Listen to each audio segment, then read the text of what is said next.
what's up? What's up? To my 6 viewers. What's up? What's up? Anybody hear me?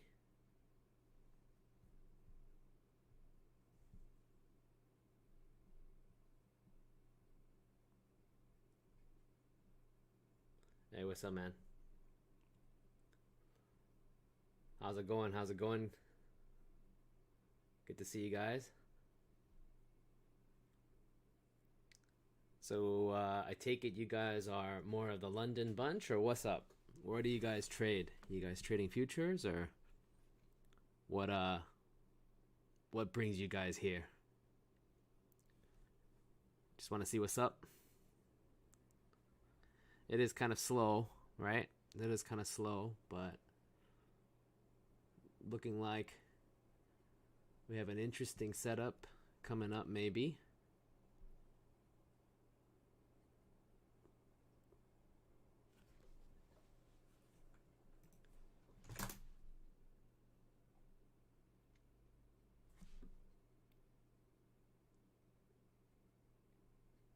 Cool, man. Where you headed, Teo? Alabisi. You trade futures, huh? Where are you from? To be trading at a crazy hour like this. Okay, you're from NYC.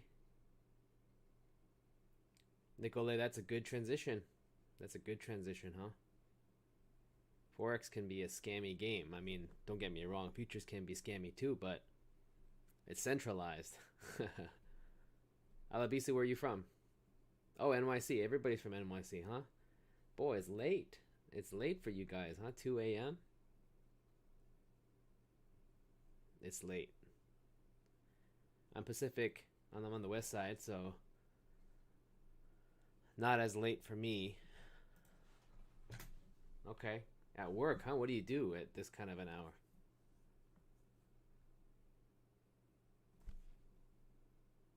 Maybe you don't want to reveal that in a public setting like this. But cool. I mean, the way I'm trading it is I'm looking for, I think I'm looking for longs. And I'm thinking that we take the high at some point.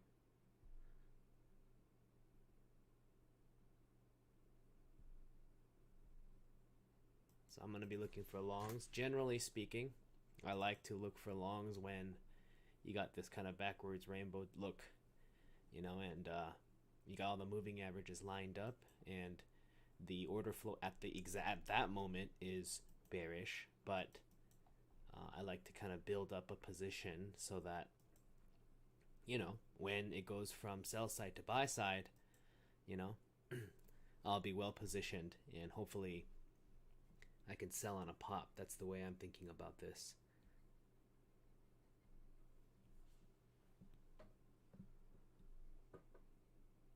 That's cool. So you work as a respiratorist and you're also trading, I take it?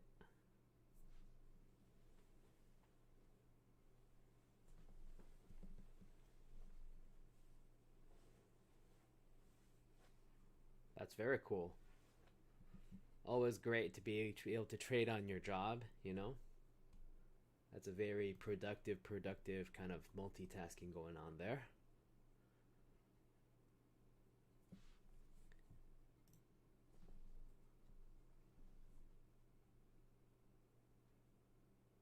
So I am in a... yeah. I see. I see.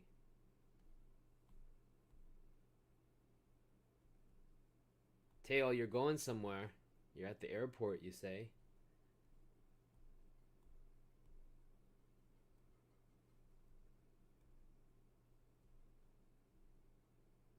Well, cool, man. Well, oh, wow. Okay, awesome.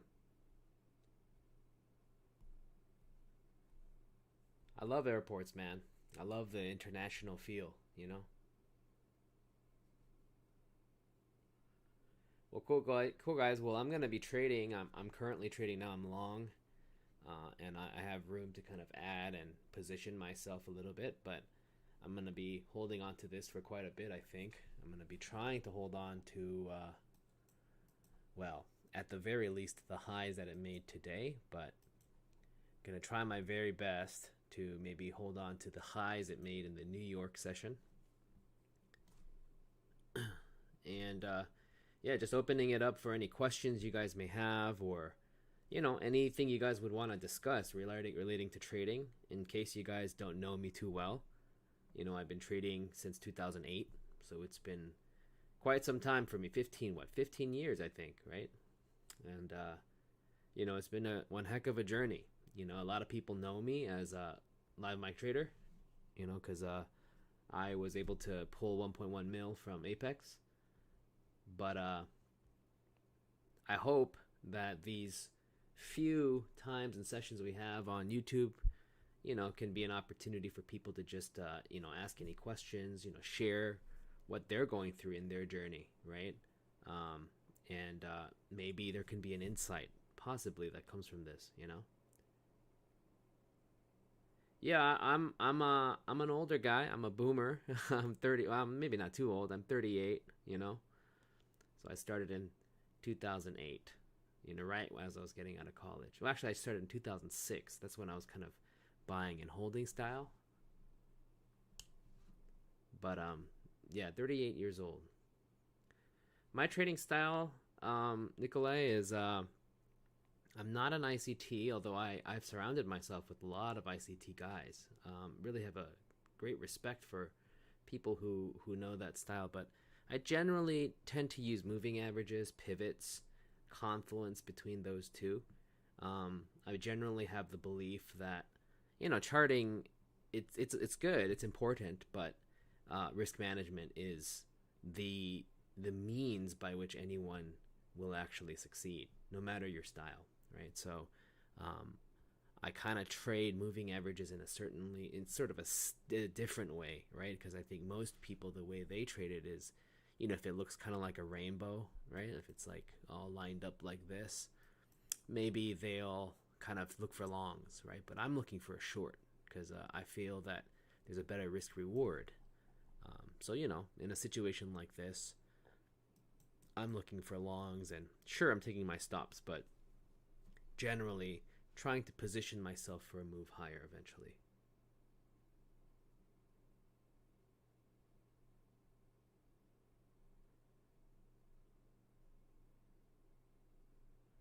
Yeah, anonymous vlogger, as a 21-year-old, um, I would be focusing not so much on getting big, but focusing every day by day, on managing risk, right? Um, when you're trading, a lot of people really mistake what it's about. I think a lot of people think it's about the chart or knowing some secret, secret indicator or something. But, the more you're in this game, the more you realize that you're really being paid to think creatively about risk and reducing that risk, and setting yourself in design situations, right? Situations wherein you really can't lose, right? If this happens, then I'll do this. If that happens, I'll do that, right? So you're kind of creating a system by which you are tilting all the odds in your favor, So, if you were to join us here at Kingline, we'd definitely be able to help you out with that. But if you don't have the funds for that and you want to try to figure it out, I would look at the charts, of course, but look at it through the lens of risk management, right? Recognizing that this is just a big numbers game, right? And maybe for a beginner like yourself, or maybe you've been trading for a while, but if someone who's kind of young, I would really just focus on kind of knowing yourself, right? What kind of a trader are you? What is your psychology like, right? Some people prefer to scalp, which means that they have a bigger win rate, and that requires then that you might have to take a drawdown at some point, and you need to be psychologically prepared for that and accept that that's just part of your system, right? And other people prefer to, maybe go for $2 every time they risk $1. So they have like a 2-to-1 ratio, and maybe they don't have to win as often. They just have to win more than 33% of the time to be able to be profitable, right? So really seeing it as a numbers game, I think, is the key. Ah, I see. Yeah, vlogger. I mean, I think the key is to get a mentor, right? A mentor who also knows how to read the charts as you do, and someone who already knows the math behind certain things they'll see in the chart, and then teaching you to execute on that statistical uh, system that you've created, right? A system simply implies that you're just repeating the same behaviors when you see repetitive things in the chart. And so, I would really seek, if I were you, I would look for a mentor. I would look for ways to kind of systematize the way I view the charts and think about where I'm going to take my stop, where I'm going to take my winner, right? And the numbers behind that, and think of it as a kind of a percentage win rate, right? Risk and reward system you're creating. That's how I would go about it. Why is Apex so slow? Well, I don't know exactly the ins and outs. I don't work for Apex, but um, there could be a number of reasons. But one thing that is really great about Apex is that though they may be slow on occasion on certain seasons, I have yet to find anyone to say that they haven't paid, right? So they do well, they do good on the Apex payments. And, if haven't gotten yet, I just urge you to be patient. I know it can be kind of a nerve wracking thing, given that this is involving money, but um, sometimes there's just a lot of things they have on the back end, and I would just urge you to be patient. In the past, it took some time for me to get my payouts too, and there were even times when they were late, and then they went out of their way to kind of to pay me for things that they were behind on. So I think that's always been really great about them. They are very reliable, so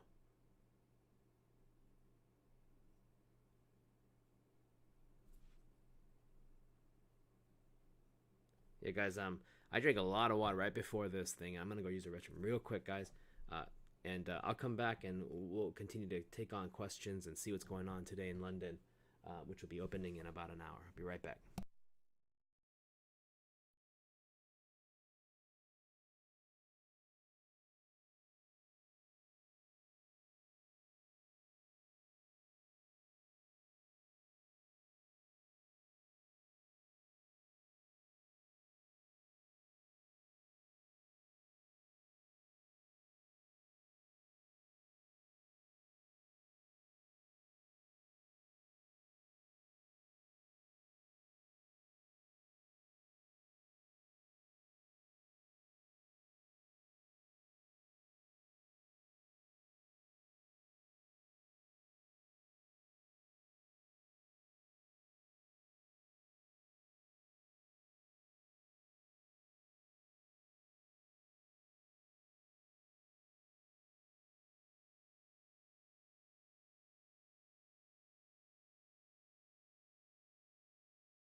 All right, guys, back.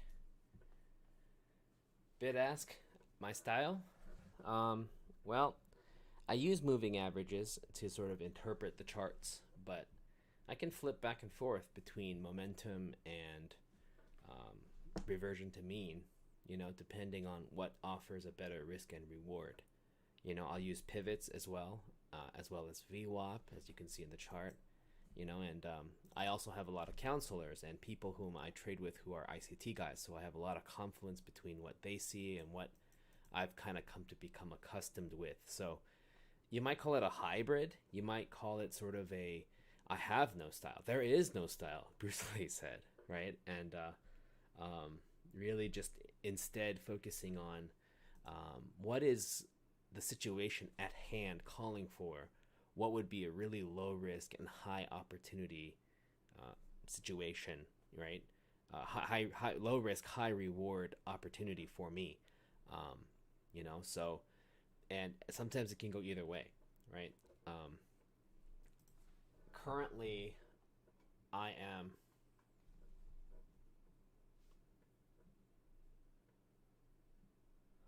Okay, yeah, that's a good question. Well, I mean, if you're asking, depends what you're asking, because if you're talking about prop firms, at Kingline, which is the Discord I'm part of, we teach them a lot of different edges to trade using various techniques that maximize their opportunity, which is unique to prop firms, right? But if you're talking about the way I trade my own money, you know, um, I tend to um, to go in at once, and then I will add to my winners if I really see a big move coming.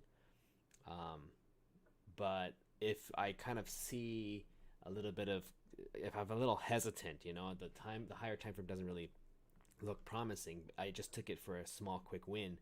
I'll scale out and hold for runners as well. So um, I think what people are a little bit frustrated by is that I don't have a single system or a time, right?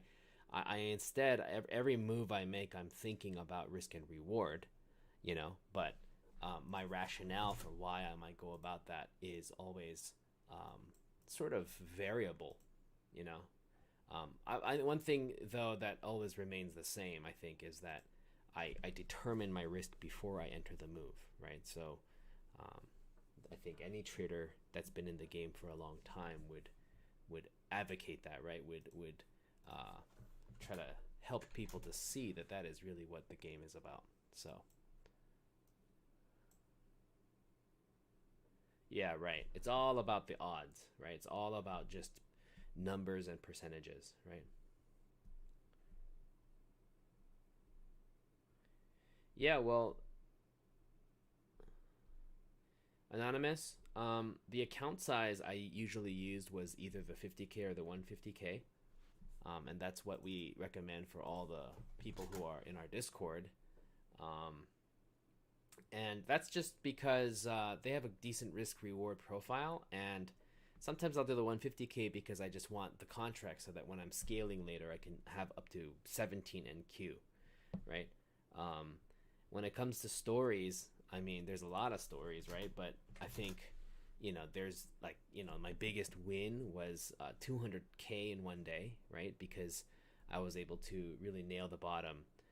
I was so well positioned, and I knew that if this were to rip during the New York session, I would be able to get rewarded. But if it went back to my break even, I would lose nothing, right? So it became a situation. I was transitioning between the London and the New York, and I was kind of assessing, should I take my profit? I think I was up something like 50 or 60K, and I thought, should I take this profit or should I just hold it? And I kind of came to a situation where, okay, I could lose the 50K that I have, but it really looks like I'm gonna hit my target, and it can magnify this to 200K, right? So I decided to just go for it, right? And sure enough, right when New York opened, it was a long, so it swinged way higher, and hit my target, and I was able to get a 200K day in one shot. So that might be like the biggest kind of win that I had on any single day. But it's not every day that you see that, right? A lot of days are just little $200, $300 wins, and they just kind of add up, and give you the leverage you need later on when you actually see a great opportunity, right? So,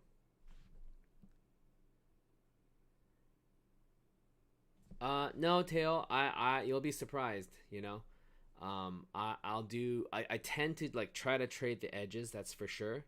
But in the middle, I'll also be kind of scalping in and out, scalping in and out, depending on what we see in between. But maybe to answer your question, I'll trade. My bias usually doesn't change too often, right? I will trade from one edge to another, and if I say it's long, I'm gonna try to defend that until I hit a max stop loss for the day, right?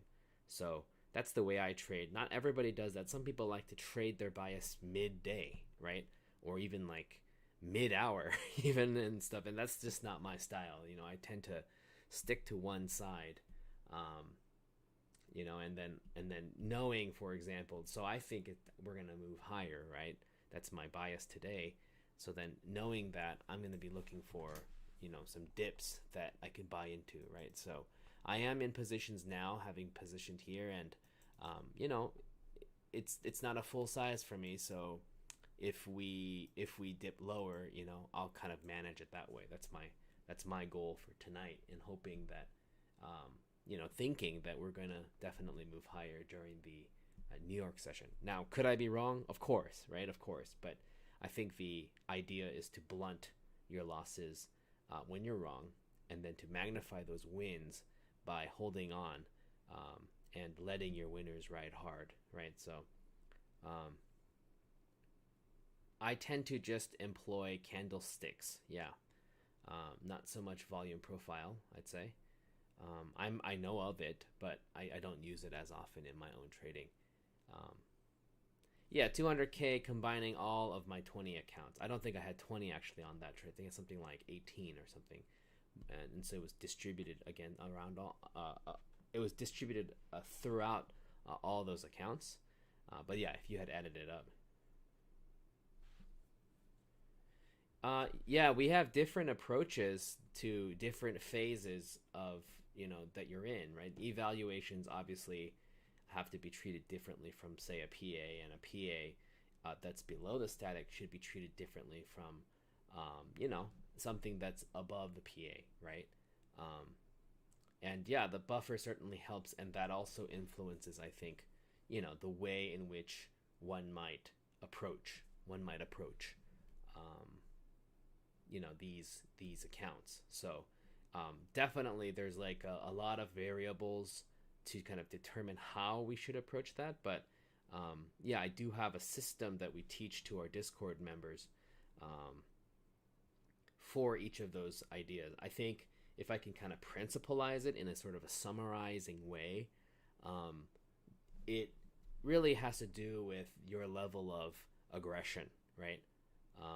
I think that for the prop firm game, I think what you really want to assess is how aggressive you want to be in which phase, right? And so, generally speaking, and this is a broad principle, we get into specifics for our Discord members, but you want to be generally more aggressive, I think, in evals and PAs that are below the static, and then you want to then shoot for consistency and shoot for less variable moves, right? A little bit more consistent performance once you get above the static point in your PA, right? So hopefully that kind of helps you to think about like how you're gonna set up your system.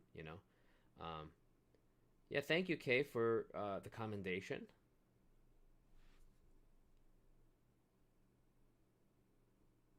I think in the end, I ended up having 1.3 million. Maybe it was 1.2 a little bit. And then they offered to put me live at some point, which, it was attractive. I wanted to work with Apex for sure, but I decided to just trade my own money. And so I pulled everything out. And they've still kind of given me the offer to come back and trade live with them. But I'm trading my own money, and I have tax advantages for doing so. So I feel, I'm kind of in a good place. But I do have an exclusive relationship, an affiliate relationship with Apex, and they've always treated me really well. And, our Discord members really take advantage of a lot of the benefits that come with that exclusive relationship. So, I have nothing bad to say about Apex. They are offering me to go live. I just have decided not to do that. So I think I'm capped out at about 1.2 or 3 million. I think I'm second place. I think someone out there in Great Britain has made more than me. So I'm not first place anymore, which is a bummer. I wish I can kind of go back and make just 100 more K, so I can be number number one. But it is what it is. That's my legacy, for Apex. And I'd love to meet the guy who beat me out, in the last month. That's a really incredible accomplishment. Yeah, that definitely, Kay. Yeah. Yeah.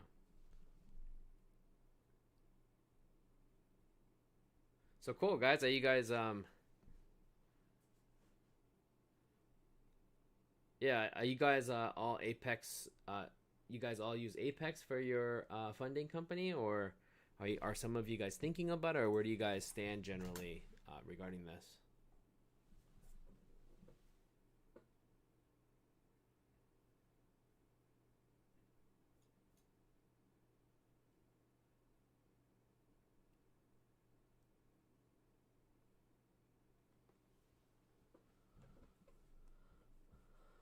Okay, cool.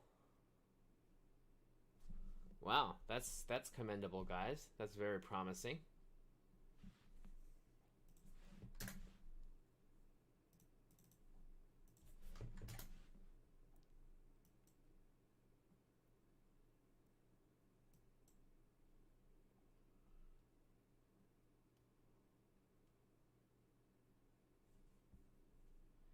Yeah, well, evals and PAs blown. I don't remember actually how many, but it was a lot.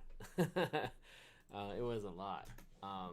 You know, in order to make these kinds of gains, there is a sense in which you have to sort of embrace um, the aggression that goes with taking risks.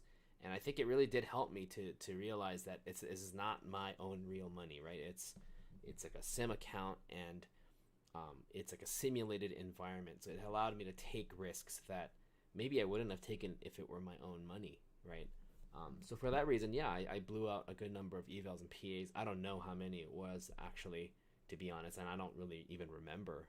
I wouldn't be able to tell you, but it was a lot.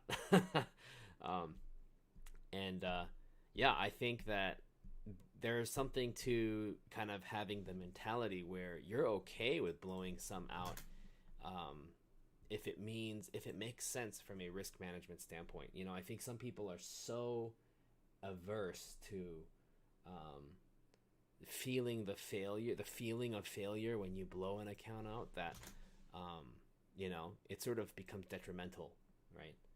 Um, so to that end, you know, I think um, it should be anybody who has faced a number of hits by losing PAs and evals. I just want to comfort you and say, hey, I mean, it's a dime a dozen, honestly, right?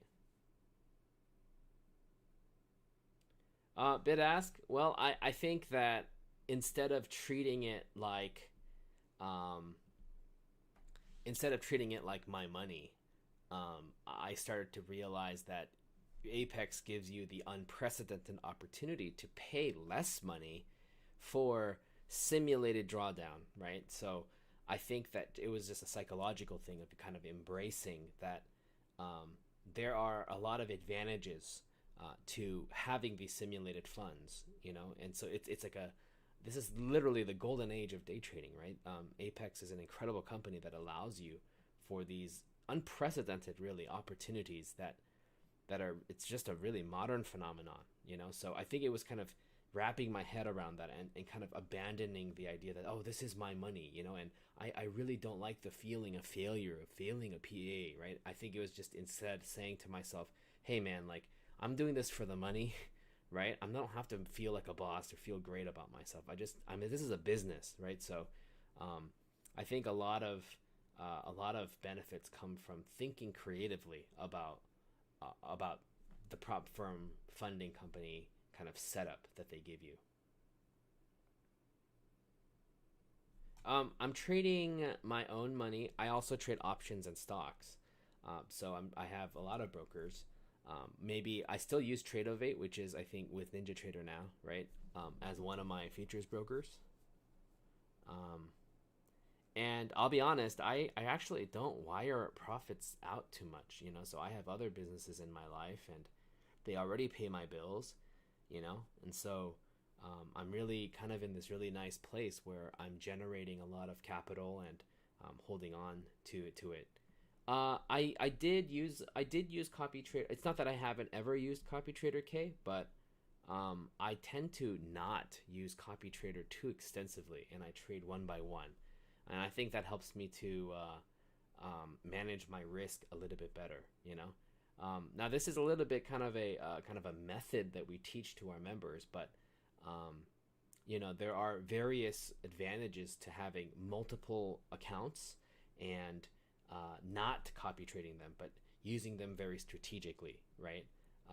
And of course, you within the confines of the rules that they give you, we wouldn't be cheating in any way, but still, there are a lot of kind of unique ways to use these accounts to your advantage so that you can really minimize risk and maximize your potential for reward.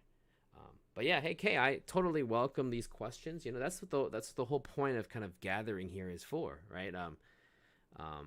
It's to talk trading, is to see what am I seeing kind of in the market. But truth be told, like especially during London, it can get really slow. So I kind of expected there'd be a lot of people asking questions, and so yeah, it's great that you're asking questions. I definitely welcome it. I'm happy to answer any questions you may have. Of course, if it gets kind of dicey, so I'm in a long now. If it starts getting dicey, I might say, hey, hold that question. I got to kind of deal with this and manage risk a little bit. But,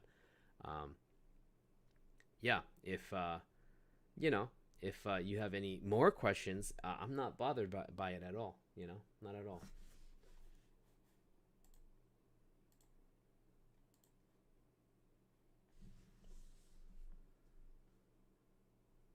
But yeah, if you guys want a discount to my Discord, you guys can definitely use the code that gives you a 50% discount off the first month. The code is Kingline, which is basically just the name of the company, so you could have even guessed it. Yeah, using that, you can get a 50% off discount on the first month of the membership, just to see if you like it, just to see if you can even soak up some of the seminars that we have over there already, and it'll give you access to the Kingline code for Apex evals that'll give you an extra 10% rebate on all that you spend, so if you were to say spend $1,000 per month at Apex, we would be giving you back $100 a month every month, right? Indefinitely for the future of your Apex career, really, right? So I always ask people, hey, if you're spending $1,000 in evals, your Discord membership is free because we're going to be giving you back 10% of all that you spend at Apex, right? So that's including just evals and resets, right? Just as something for everybody to keep in mind. But yeah, this is some very difficult price action here. Just taking a look at the daily, it's like inside day after inside day,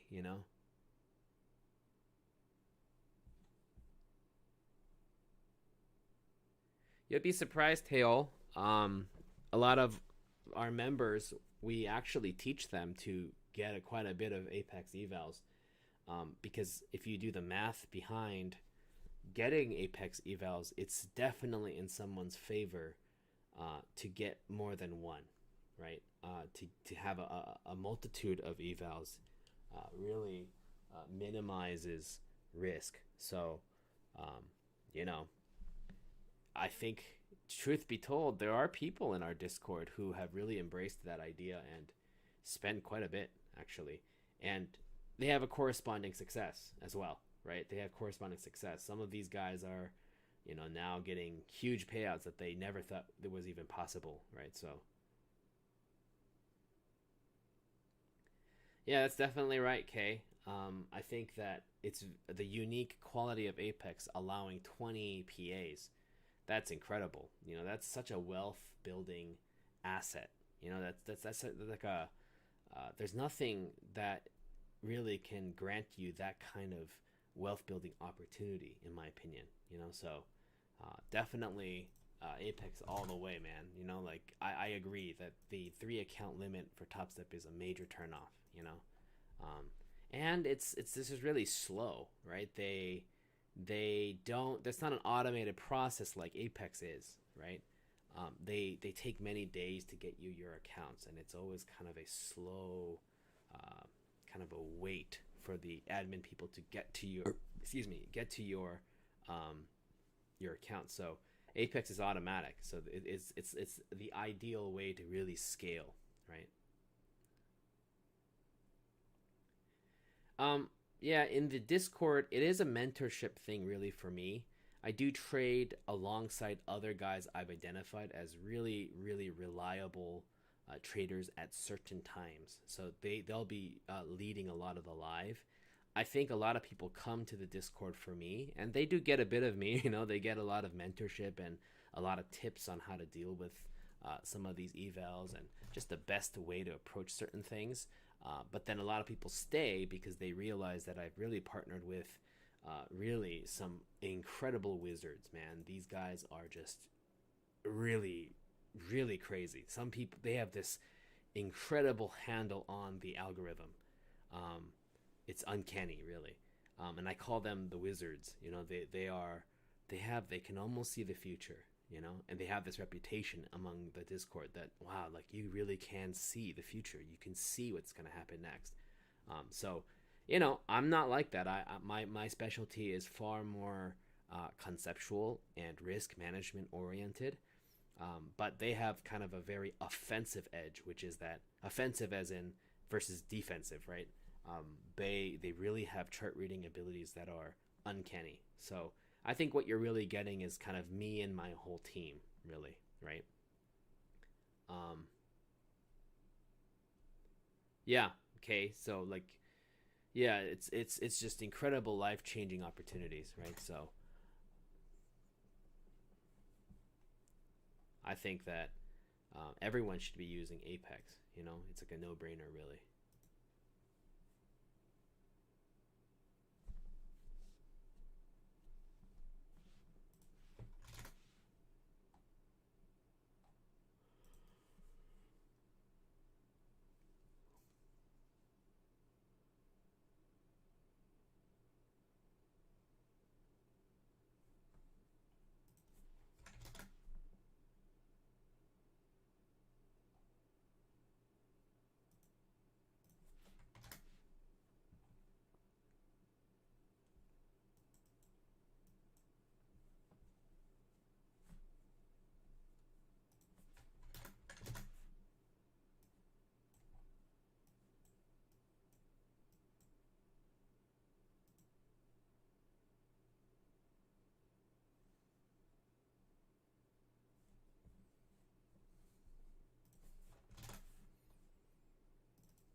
Cool, guys. Any other questions you guys may have? The reason why I went quiet a little bit is I am again holding longs, and I'm just kind of assessing. Okay, where am I going to scale in? Should I cut out of the long that I have? Yeah, I have moving averages. Um, I have they're all exponential. You know, so the main one is this white one, which is the 9, and then I got the 20, 50, 89, and the 200. I do the orange is the VWAP. Yep, and then I got Bollingers and all of these levels are like today's open, yesterday's close, right? I have a bunch of pivots, right? So what I'm really looking for is the moving averages tell me the general bias that I'm interested in for the day, and then I kind of scalp around the areas wherever they may kind of lend an opportunity, right? So I'm always scaling in and out, right?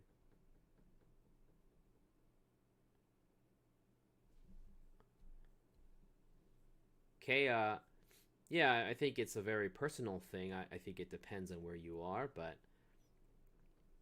at least for me, I wish I didn't have to go live from Apex, right? I think that I really like the idea of using the prop firm funds to trade. You know, so I don't know if there's really ever an amount that's enough. Um, Obviously, I'm okay with taking $1 million out, right? So that's been a really helpful thing, so that I can just kind of trade my own money. But Yeah, I mean, I think if I had a choice, I would never really stop it, right? You know, so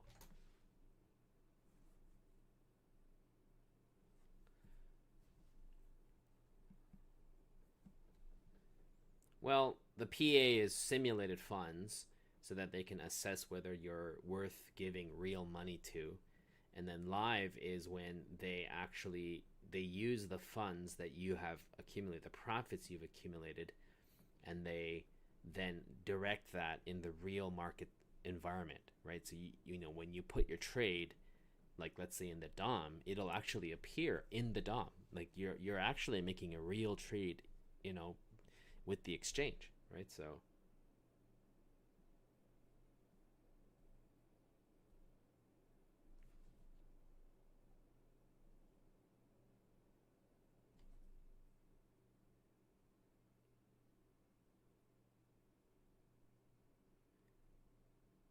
I don't think so, Kay. I think they just pretty much let you trade your own money that you've made. Um, so by the time they actually put you live, you'll probably have accumulated a great deal amount, and from there, let's say you accumulated 100,000 or something, you'd be trading your $100,000, right? It's just like trading your own money, basically. But one thing is, it doesn't give you uh, tax treatment. The 60/40 rule doesn't apply, right? So I think that's why a lot of people don't actually trade live. Um,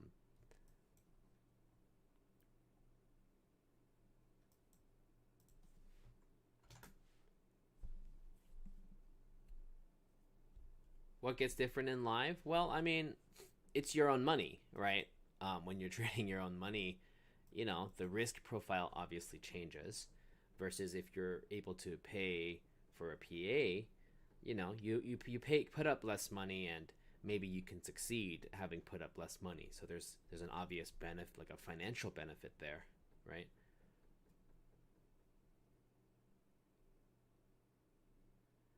Um, I think yeah, that's a mystery. I don't know. I don't know for a fact. I don't work for Apex, so I don't know all these.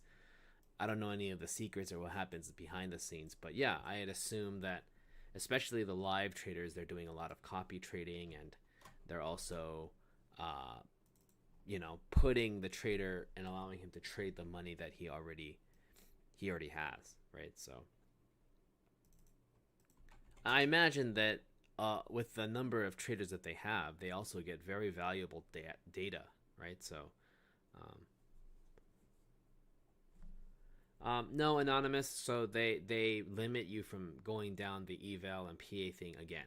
So once they offer live to you, I think your career at Apex is over if you don't trade live with them, right?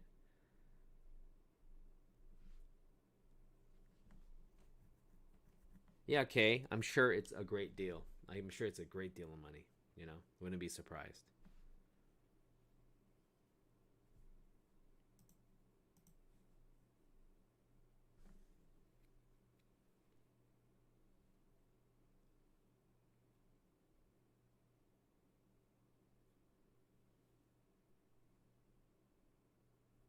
I mean, considering that they have, what was it, like 180,000 clients, right? And let's imagine each one spends about 300, 400, $500 a month. It's an incredible amount of capital that's flowing into their bank account. So I think they have more than enough. And then what's more is they probably get a lot of that, maybe, and this is my speculation, this is a guess, I don't know this for a fact, but I bet they just throw it into a money market fund that pays you out 4% or something, because the treasury rate is so high, and then they just generate profits from the risk-free rate, and then they just pay out people with the money that came in from evals and PA fees, right? um, I would do that if I were running a prop firm, and I think that's a system that probably anyone could use to successfully run a prop firm, you know.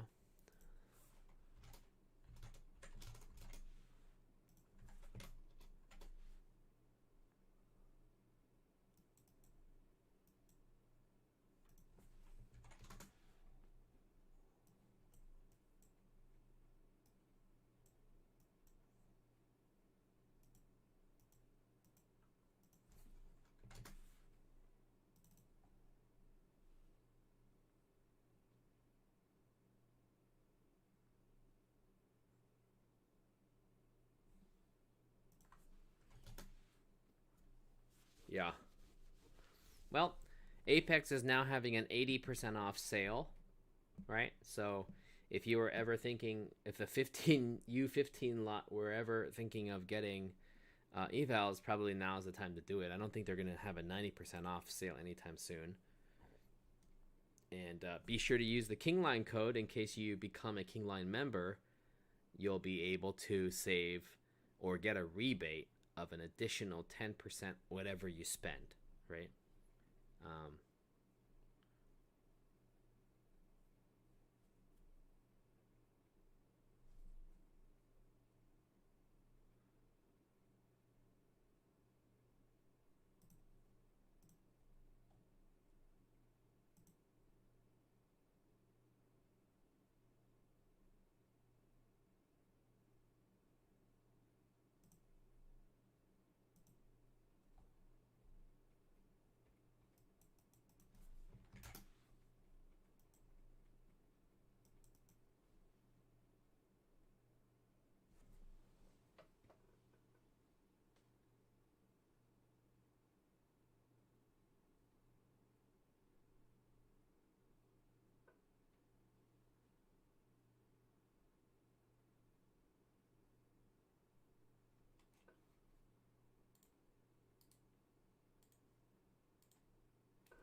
cool, guys. The London can be quite slow, but I actually prefer that for a certain style of my trading, um, especially when I have to trade PAs.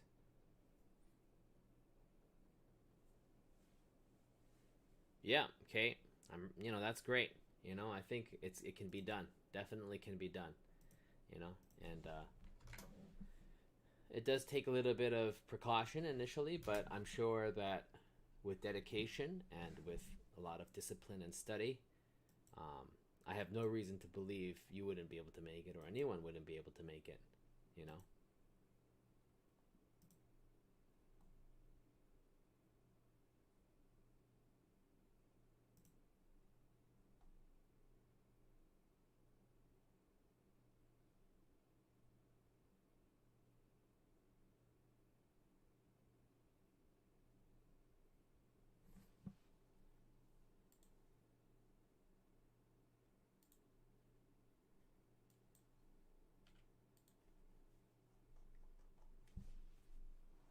Yeah. So kind of building up longs slowly as it dips. I like how it's very slow, so it's easy to kind of build accounts up a little bit.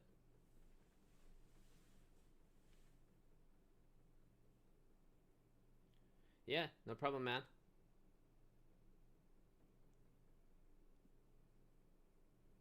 Oh yeah, that's cool, Apex Future. Yeah, if you want the code, if you want to become a member, Apex, be sure to use the King Line code. The code is literally just King Line, the same name as the company, and you'll get the first month 50% off. I think you'll find pleasantly surprised. There are a lot of videos we have there already, a lot of content, not just from me, but some of the best traders I've ever traded with, and you have all that available to you. So you can make your month count just to see if you like it, and you'll find that it's an incredible community as well. A lot of people do very well. There are days, stretches where not a single person has gotten a red day, because it's just so robust. So I really commend it to you. We'll definitely treat you well when you come in. And I am anonymous in the Pacific, PST, Pacific Standard Time. I do trade NY as well. So right after the London trade, right around the 4 a.m. mark for Eastern Standard Time, so that's 1 a.m. for me, I go and snooze for a little bit, and then I hit the New York Open as well.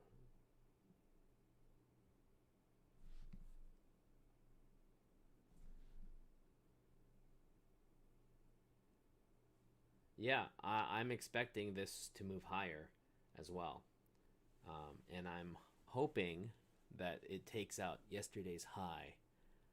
That's going to be my general maybe my general belief as to what's going to transpire. So I'm sort of setting myself up for that a little bit. Um,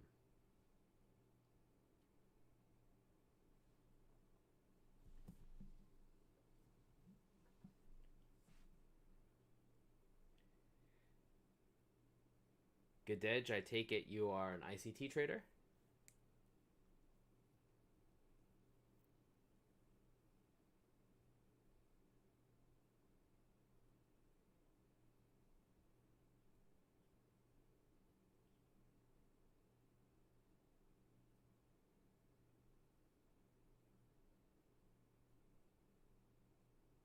Ah, cool, man. That's cool that you have a cross discipline. That must be very powerful.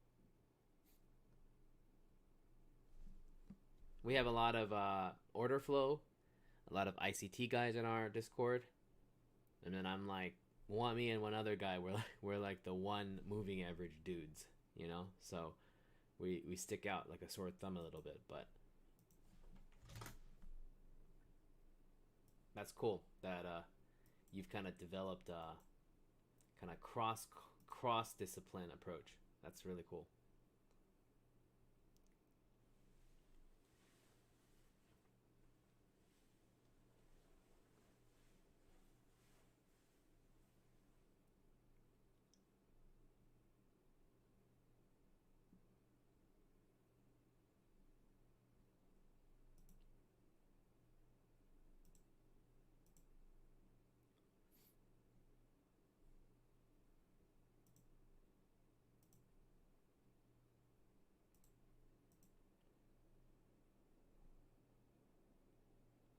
Well, London opens in about 10 minutes.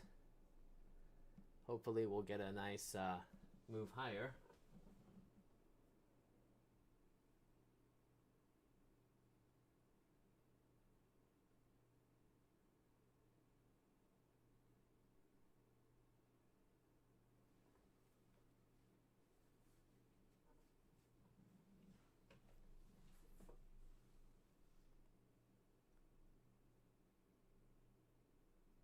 Okay.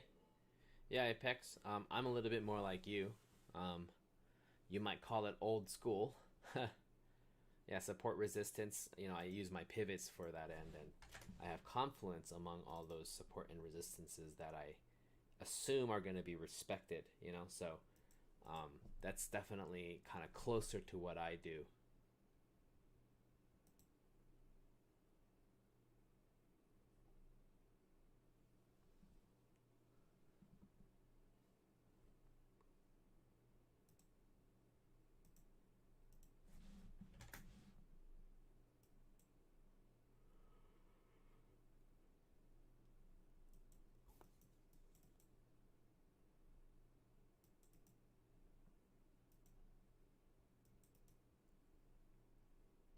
Now, if this starts to gun in a really aggressive way, I'm open also to adding to my positions. So um, we'll see what happens in about 10 minutes.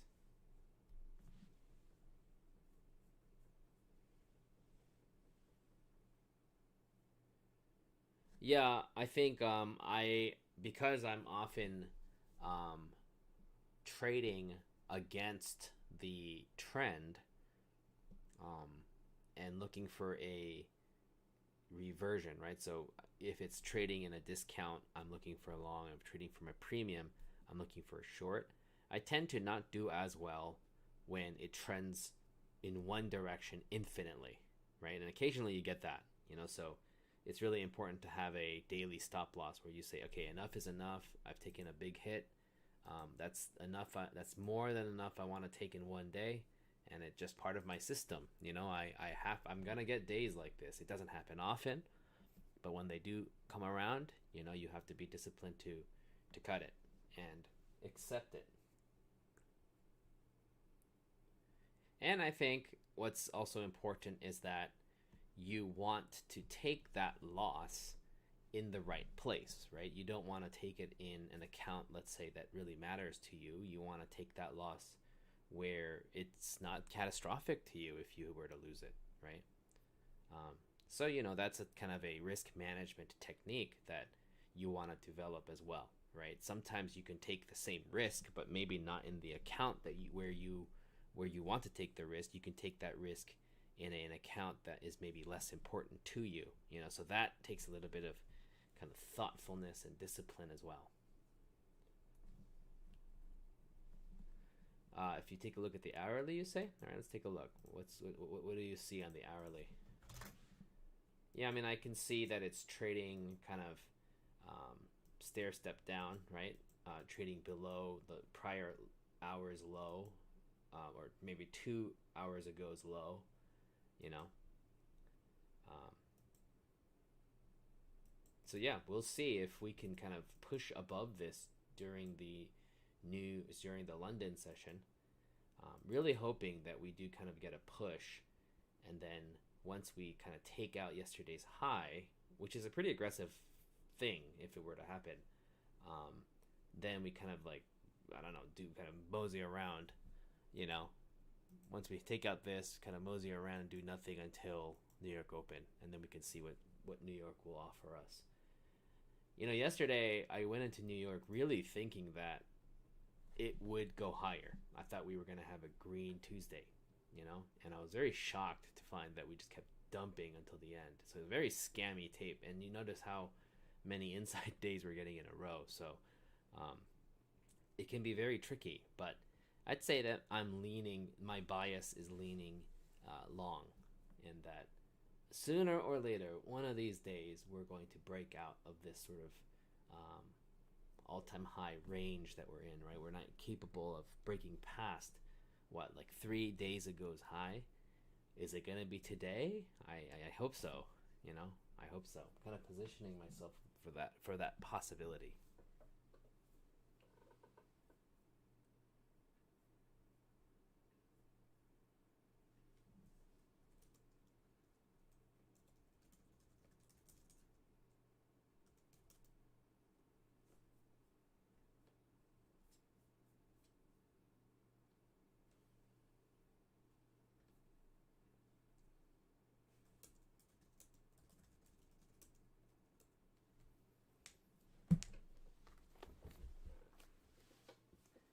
All right. So our head London trader in the Discord also thinks generally that we're going to be pumping as well. That gives me a little bit more confluence and confidence.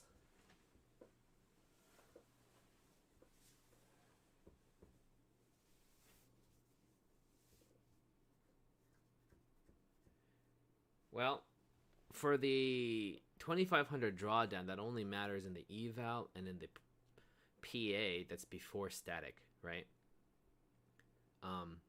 So when it comes to sizing, you remember what I said. You wanna think about being more aggressive than not less aggressive, um, but maybe be open to buying more than one eval. I think that a lot of people make the mistake of thinking that they're gonna just get one eval and get that going, when it's probably far more effective if you stopped focusing on just getting one and you got multiple, right? Um, so I think that if you were to embrace that idea, then it becomes far more feasible to take on more aggressive trades for the $2,500 drawdown and try to get to your target quickly, right? Um, so we have a model actually in our Discord that we teach all of our guys that really hastens, really expedites the evaluation and the PA process, right? So, and I think it can be a little bit complicated, so I'm not going to kind of go through all the details now, but if I can put it in a very simple, principalized way, I think the takeaway is that you do want to be more aggressive before it gets to static PA and in the eval as well. But once it gets to the static, that's when you tone the aggression down and then focus your aggression elsewhere on other evals perhaps that you can develop, or other PAs that have not yet been developed to static, right? And so because we're being more aggressive, you know, there are, I would use minis really. But of course, there's a lot of variability, right? It depends on the situation. And so if you go through all the videos that I have in the Discord, you'll see that in what kind of situations does it really matter, right? And everybody has a little bit of a different situation as well. I think a lot of this also depends on your budget and on your bankroll, right? Do you have a lot of money that you're dealing with here, right? Then that will change the situation. Then if, let's say, you only have $100 in your bank, okay, well then you can only get one eval, can't you? So in that case, yeah, maybe you have to size down because this is the only account that you can even ever hope to trade, right? So I think those are factors that really change the situation. Hopefully that answers your question, Anonymous.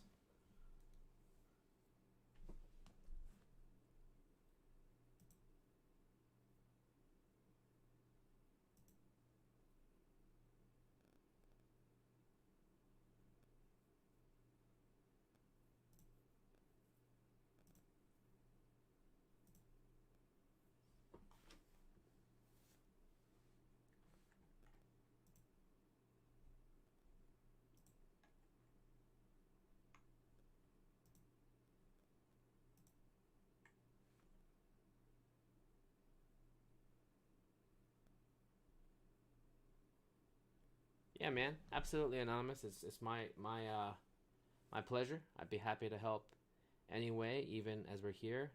And here's RJ. I think he's one of our guys. Really happy to hear you got your first funded. That's one in a lot, RJ. We're gonna work on you, and we're gonna get a lot of payouts for you, man. Happy for you.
All right. London has opened, and let's see if we pump now from here. Kind of a lackluster open, I'd say.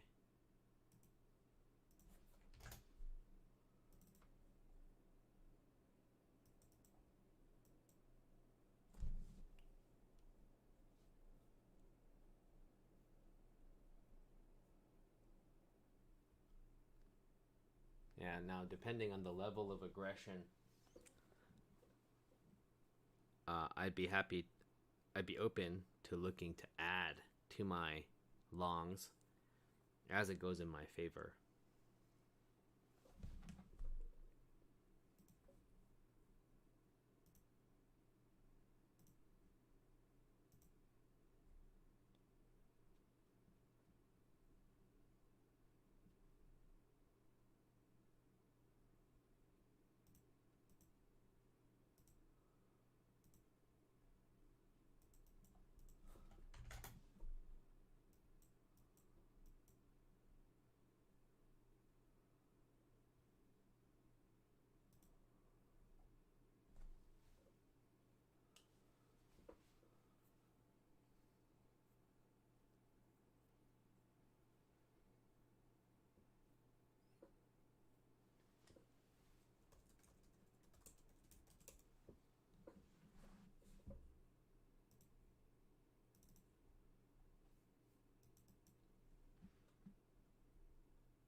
Yep, definitely anything can happen. So, of course, you're managing your risk in such a manner and creating a plan that, okay, if it dips, of course it's unfavorable, but I'm going to be disciplined and just accept my loss, right? All the while, you know, I'm really gunning. I'm really hoping that we can at least hit the high that it made in the Asia sessions of 711 ish. That's going to be my target. But yeah, if it goes lower, I'm not going to oversize this. I'm gonna take my loss.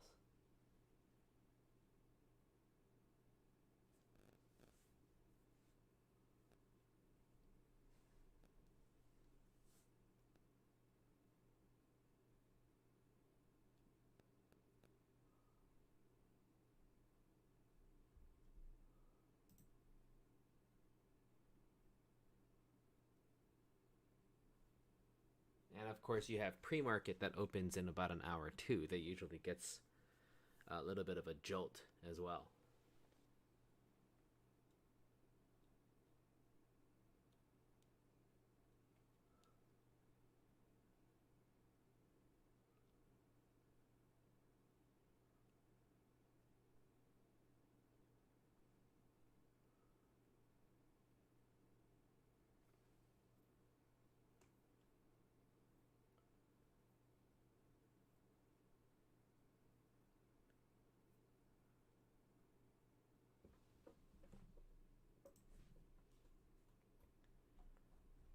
Aside from this very slow price action, any other questions or things you want to talk about while you guys are here? There's only 18 of us, so it's a rather um, small setting, I'd say.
So, for example, if you were to go long over here, that'd be a very shallow risk if you were to say put it at the low, right? And then if you're gunning for this high, that's a very high win rate. And given that that's maybe something like, going long right here, and the target would be over here, maybe a 4-to-1 ratio, right? And I'm thinking now, okay, if it's a 4-to-1 ratio, does it have a greater than a 20% chance that this can go and gun it over there? And I think so. I think that's reasonable. So I'm sizing my trade so that if I were to lose, it's a predetermined loss. I already know how much I'm willing to lose. And going for a 4-to-1, right? That would be the way I think a classic risk management 1.0 kind of trader would think about this, right?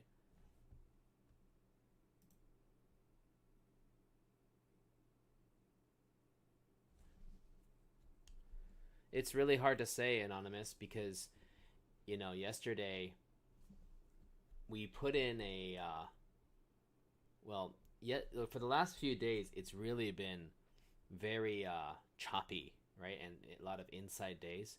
I personally do lean toward the fact that we are going to break out of all time highs one more time, at least. Um, and that we're going to gun higher generally. Um, but truth be told, like a pullback could happen at any moment just because of how extended it and crazy it really is. But I mean, generally speaking, I think that it's gonna keep gunning higher. Obviously, that's the big picture. You're always making incidental, small picture trades, right? I don't think you ever make a trade thinking, well, if we're gonna gun higher, I better go nuts because we're gonna, LMT said or whatever, right? I don't think that's how I would go about it. You're still using the smaller time frames to kind of execute your trade with risk and reward in mind. But if you're asking me like of the general tendency as to what I think price is gonna do, yeah, I think it's gonna gun higher for a little bit more. Of course, I could be wrong, right? I could be wrong. Um,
Yeah, Tail.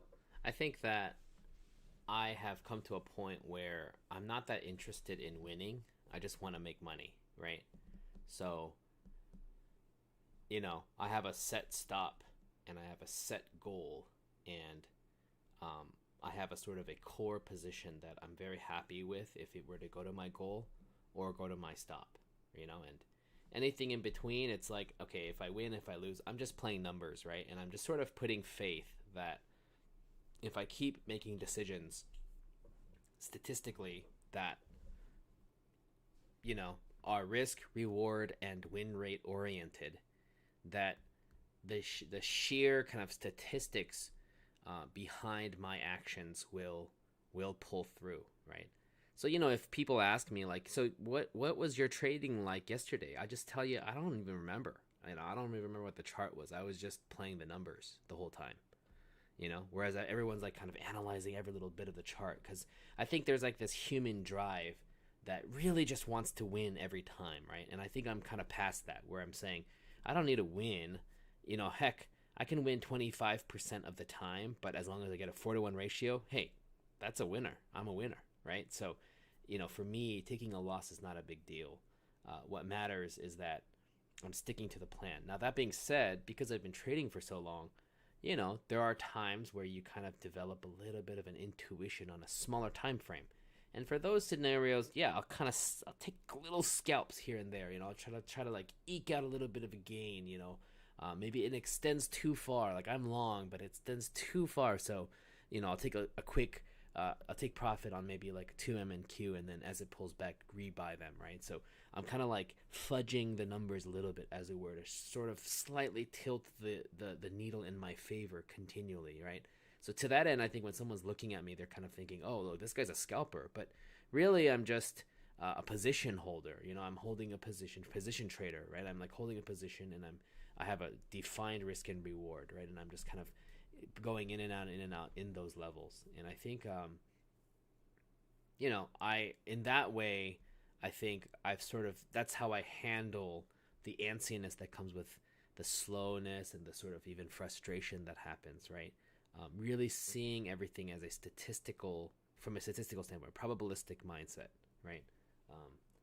And I think the more you go about that and kind of have sort of a set, lot bigger term view, and then trade, executionally, here in and out, executing here and there, I think you'll find a lot more success, right? And I think you'll find that you'll be able to hold on to winners more, and you'll be able to take your losses more readily. That's right, Trade Tail. Yeah. Mm-hmm.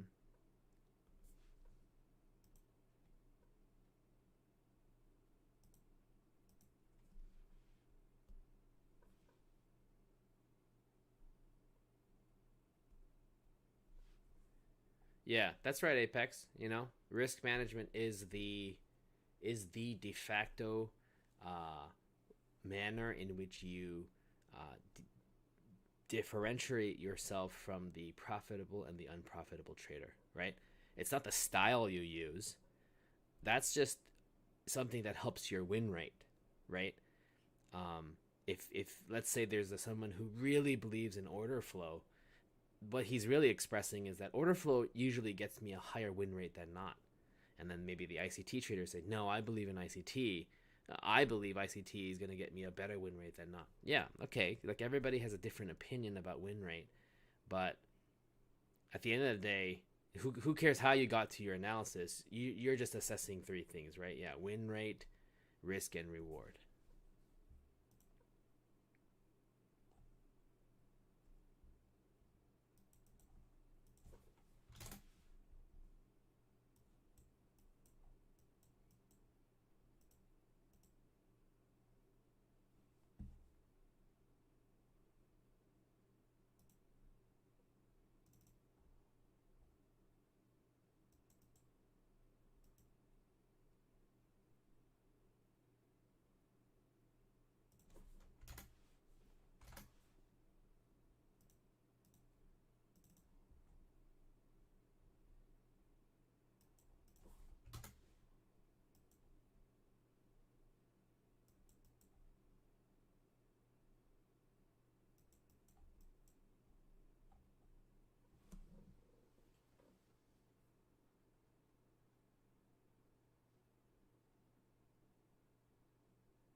Yep, Mark Douglas.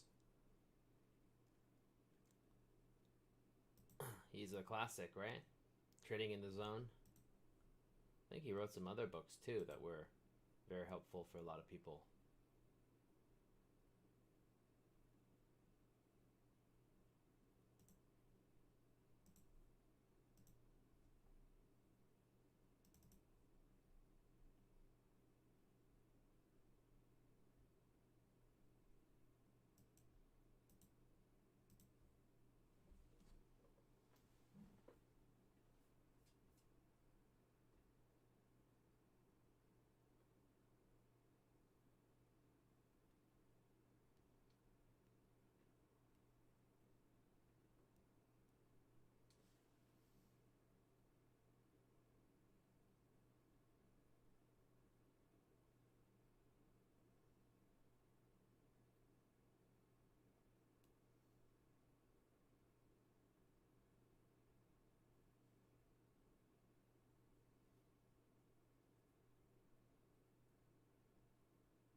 trading is just waiting, isn't it? It's patiently waiting.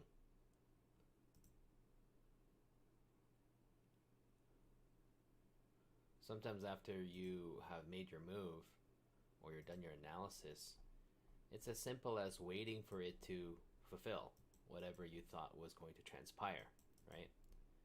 The trade that I made was, I believe that there is a greater than 20% chance that we can actually hit,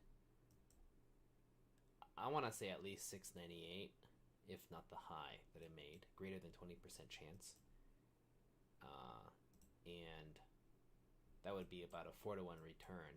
And, you know, if it were to go in reverse, okay, that was the kind of 80-ish% chance that that would happen. That's kind of my bet, right? And of course, I'm sizing in appropriately so that when I take my loss, it's a predetermined loss, right? So then in that time, in that kind of framework, then I'm kind of buying on the dips and getting rid of shares or contracts as they pop, right? Kind of even as they pop, maybe selling a few of my contracts, and then as it retraces, buying it back, right? But keeping that core amount that I did the original analysis for.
I'm long.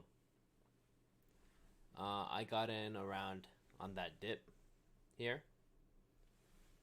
and I'm gonna take my stop below the dip here, and I'm thinking of targeting maybe that white line here, which would be the previous open or today's high at Asia high.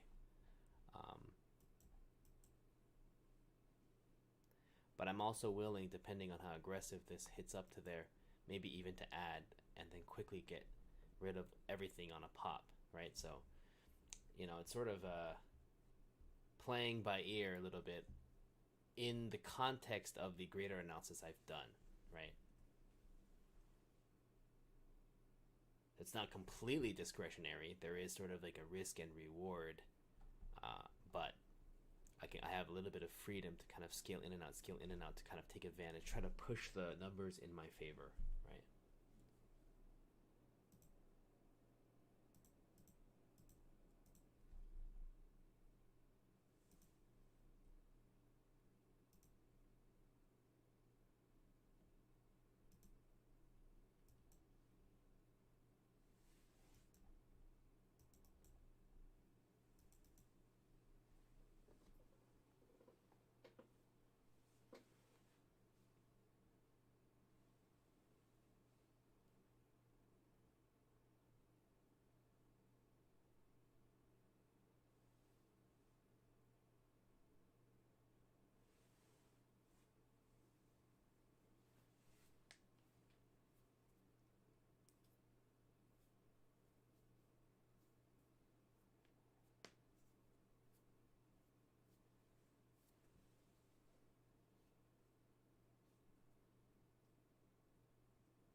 Yep.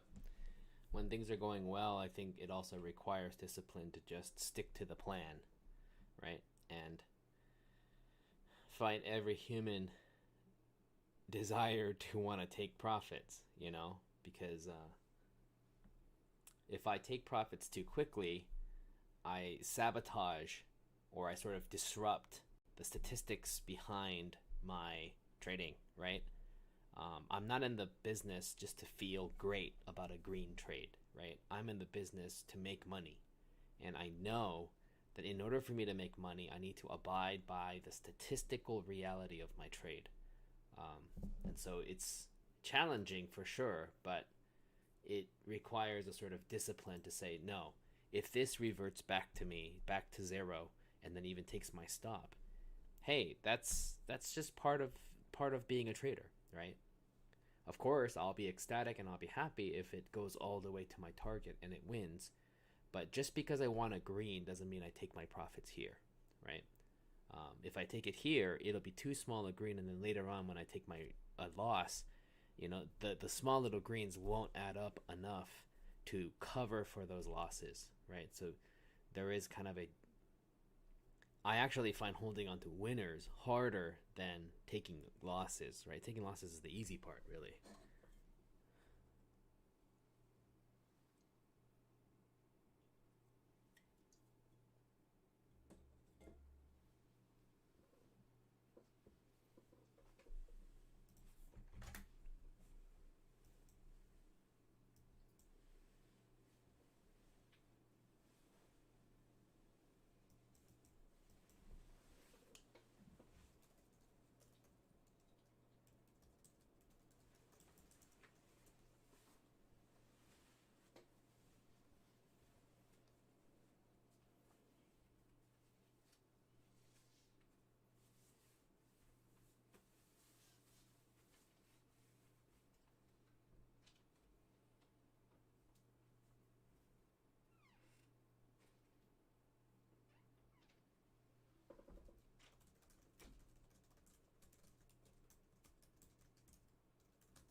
Boy, but is this slow or what? You compare this to New York, this is like snail pace.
right, let's see if it's going to break past the pivot and the VWAP area here, right?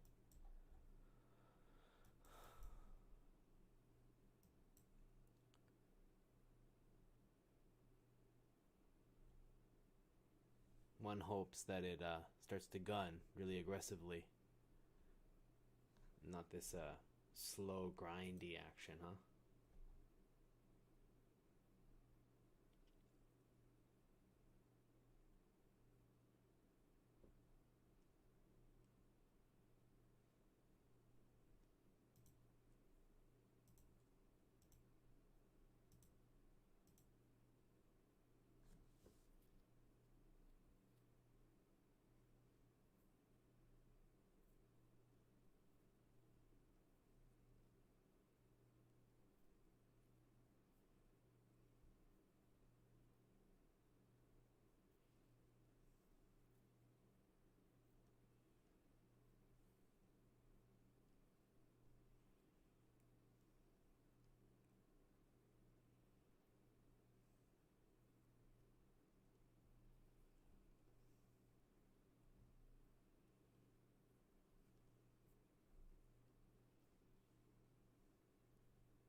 Yeah, I got the indicators for you. Bunch of moving averages, right? You got the 9, 20, 5, 89, 200 moving averages, all EMA. You got the VWAP. These horizontal lines are, like, for example, the white line is previous close. Kind of the solid ones here are pivots, right? So see how there's a confluence of pivots. I imagine it might gun to that area. Um, I'm currently in the long. I don't know if I'm going to have the fortitude to hold it all the way over there if we get there. But that those are the kind of the array of different the different indicators. I also use Bollinger Bands. I'm old school, you know what I mean? So let me know if you have any questions about how I'm interpreting this or how I'm kind of viewing this. But if you're kind of new or like you just got here, generally I'm long since around this area, kind of been building it up and hoping to let go of the long, at least at the previous open. That would be nice, although it is really having a hard time under this VWAP and this kind of confluence of areas. So really want to see it move up, kind of consolidate, and then finally kind of accelerate higher. Maybe I'll add a little bit as it goes into that level and take profit. That's my plan, my hope.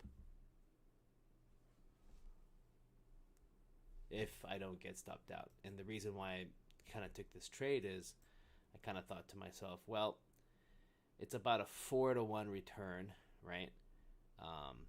Which would mean that I'm going to assessing, is there kind of a greater than 20% chance that this can really pump up here? And I'm kind of thinking that there is a greater than 20% chance.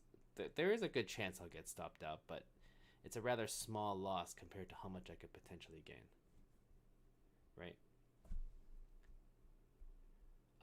When I was with Apex, I was using the 50K and the 150K.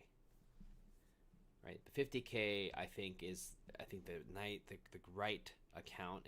It's like a nice sweet spot. It has the best risk reward except for the 25K, but unlike the 25K, which only allows you for 4 NQ, the 50K one allows you to get 10 NQ, right? So when you have a static and you have a nice little cushion, you have a lot of kind of power to kind of really grow these, right? So the 50K I think is the one I recommend for most people. I did also have some 150Ks as well, sort of because I was interested. I was just curious, like how powerful that could be, But I think the 50K is probably the best bet for most people.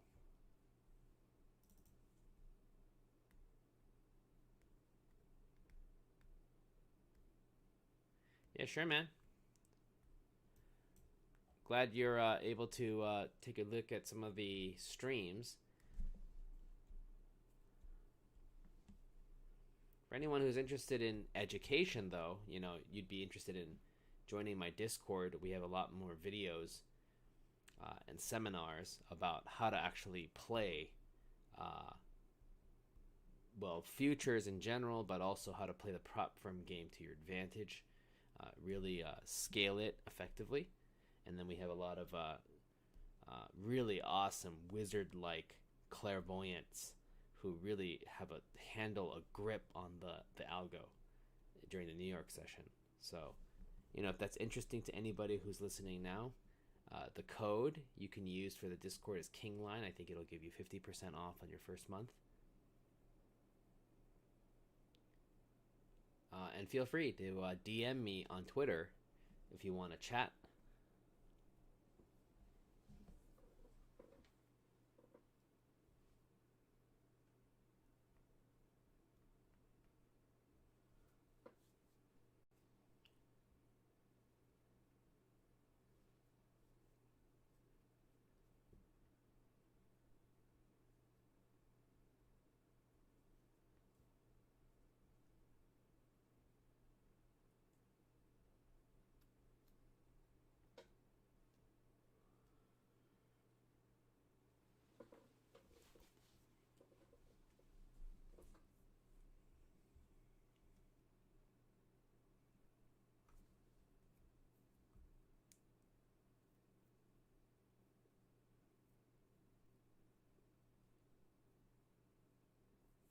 Absolutely, Grant.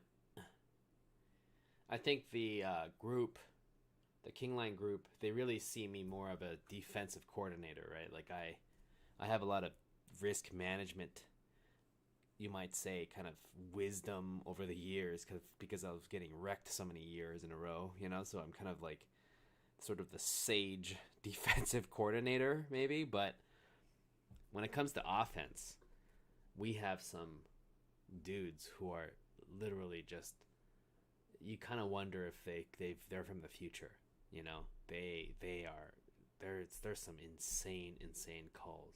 They're able to read it so fluidly. You know,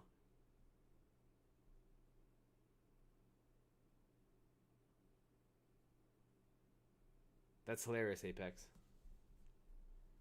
Modern day problems, huh?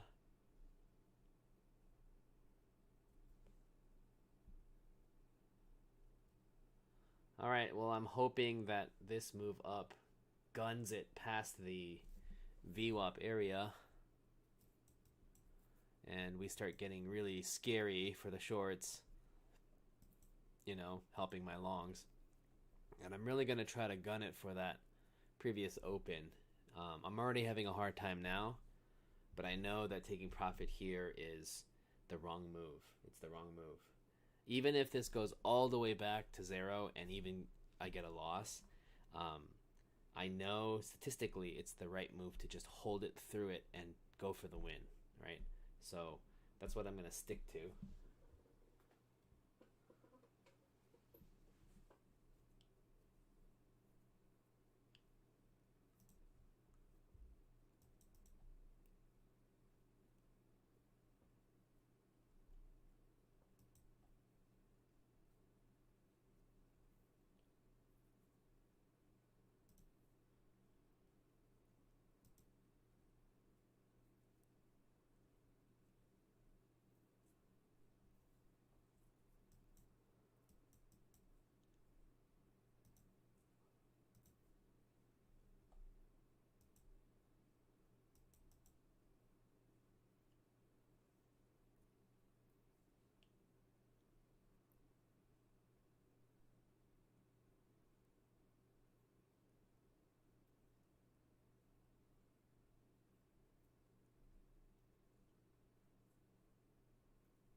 Hey, Ian. Yeah, that could be an issue.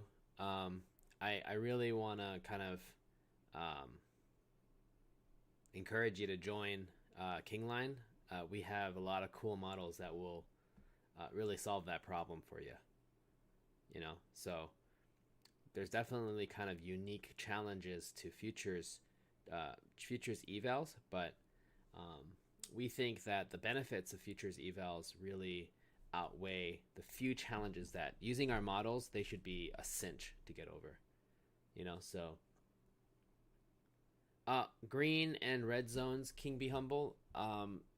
This is just based off the VWAP, just sort of a reversion to mean, right? But I wouldn't pay too much stock to it. It's not. It's in like infinite rip days or infinite dump days, it just goes all the way to the red, constant red, red. So it's just kind of a general way for me to see how far it is from the VWAP, and I don't really make any decisions off of it except just to kind of see one more thing, right, relative to some other indicator, right? No, the promo code isn't on my Twitter actually, so you're gonna have to. Well, I can tell you now, right? The promo code is easy. It's just Kingline, which is the name of the company. When you sign up for Kingline, just type in Kingline, and I think you'll get a 50% off your first month. And that will give you eligibility to get 10% off all future Apex evals, right? So, if you study the models that we present to our members long enough, you'll find out that we do advocate that you get not just one, but many evals as long as your budget allows for it, right? And by doing so, it really improves the statistics of your success, right? Using a lot of really cool techniques that we would show you. Um, and given that you're getting so many evals, we thought, since we have an exclusive relationship with Apex, we thought we would give anyone who joins and becomes a member um, access to a 10% rebate, basically. So, in essence, if you spend more than $1,000 on evals per month, that's basically a free ticket into our Discord, right?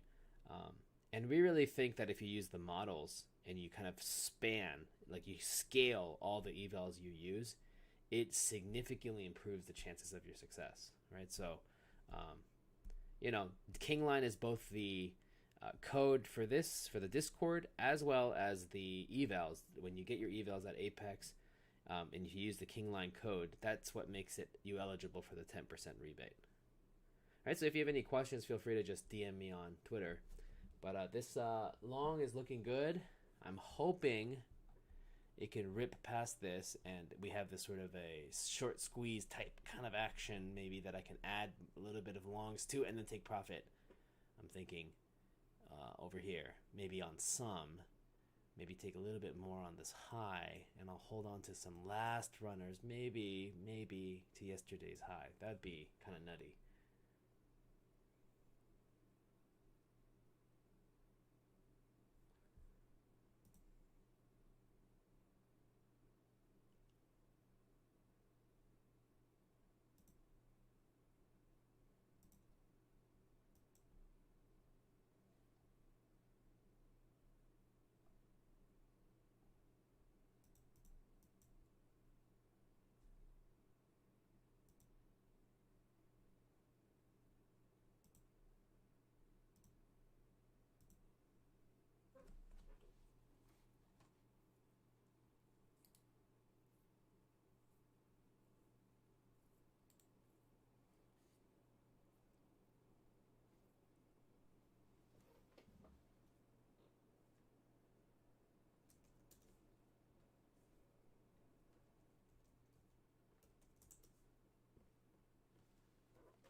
Well, based on my analysis and the win rate that I set for myself, to be frank, I did take a little bit of partials, um, and I'm sort of showing off about it in my Discord right now. But I am still holding on to a sizable position, um, um, and I'm gonna see it through. I want to go all the way. I want to see it through all the way to the that white line right there, which is previous open, um, and I'm probably gonna take a lot of partials there as well. And then from there, maybe right at the high, I'll also take kind of a little bit more, and finally I'll hold on to runners. That's my plan.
Oh man, good thing you weren't trading, man. That could have been really scary. That is kind of funny. I've never heard of something like that happening.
If this goes my way, I'm gonna post the profit that I made on the session, and it's gonna be hilarious because you you like 17 lot witnessed it. It's kind of insane, actually, if it goes my way, how much I will make. And it was witnessed only by 16 people.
Yeah, cool, man. I mean, I can kind of explain to you what I was thinking.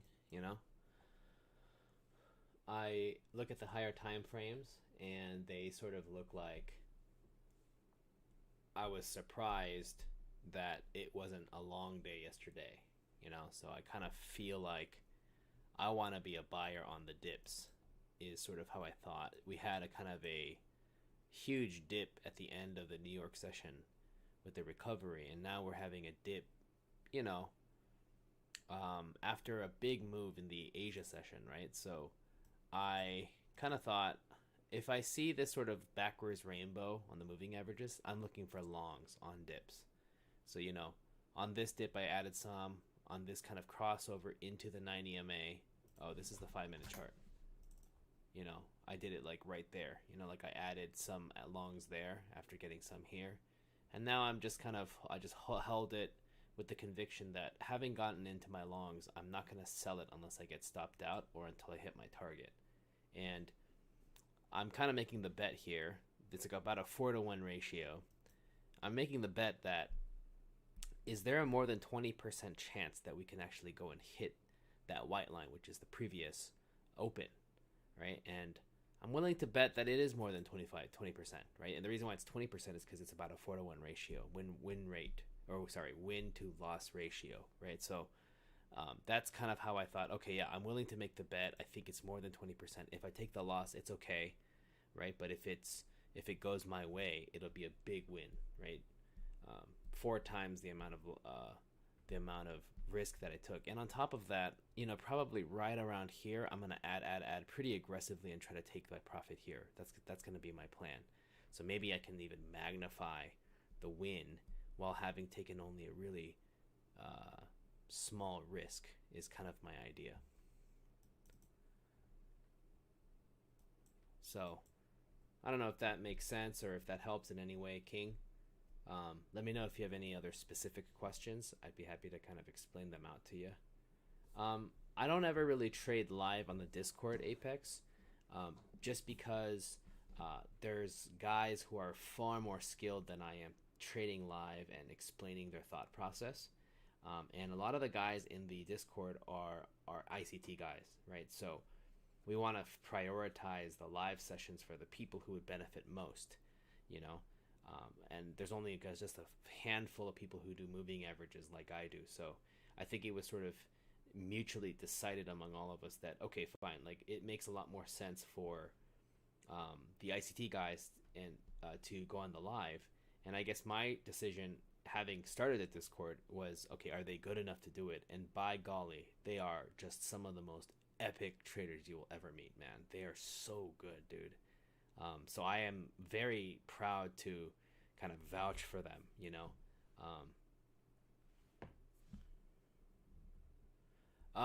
Well, another confluence I had was the my head London trader. He's an ICT trader, and according to his analysis, he had a conviction that we would pump as well. So his analysis, which is separate from mine, you know, was sort of saying a similar thing, right? And it's kind of completely different disciplines, right? So it's sort of like all the best traders in the world are probably looking at this and saying, "Hey, dude, I think this is gonna go up, dude. I think you have really low risk, very high reward, right?" So you know that gives me all the more confidence. Albeit the price was very weird and choppy and just bizarre. So it's not like it was like the cleanest trade necessarily, but you know, that was what gave me a little bit more conviction behind my trade, right? And conviction can be a dangerous thing if you're not doing it in the context of risk management. So, you know, just kind of a reminder, like no matter how much conviction I have to accept the statistical reality of my trades, right? So, it's just kind of a reminder that I use these confluences even to even get into trade. But once I do, you know, I'll go through with the numbers, right? And if it warrants that I get heavy because of just such a shallow stop that I have, yeah, I'm gonna take it, even if I might feel bad, right? I think a lot of trading is about denying your feelings, right? Denying what your primal human feelings are saying you ought to do. I think that's actually what accounts for why so many people fail, because they're human, right? I failed for a long time before it became profitable. It's because I identified sometime in the middle of my career now that, hey, I think it's my humanity. It's just like my primal urges that are kind of destroying my success, right? So, now that I'm much more experienced trader, I'm in the habit of saying, okay, what would the old me do, right? And then, how would I have responded? And now, what am I supposed to do to kind of counteract that, right?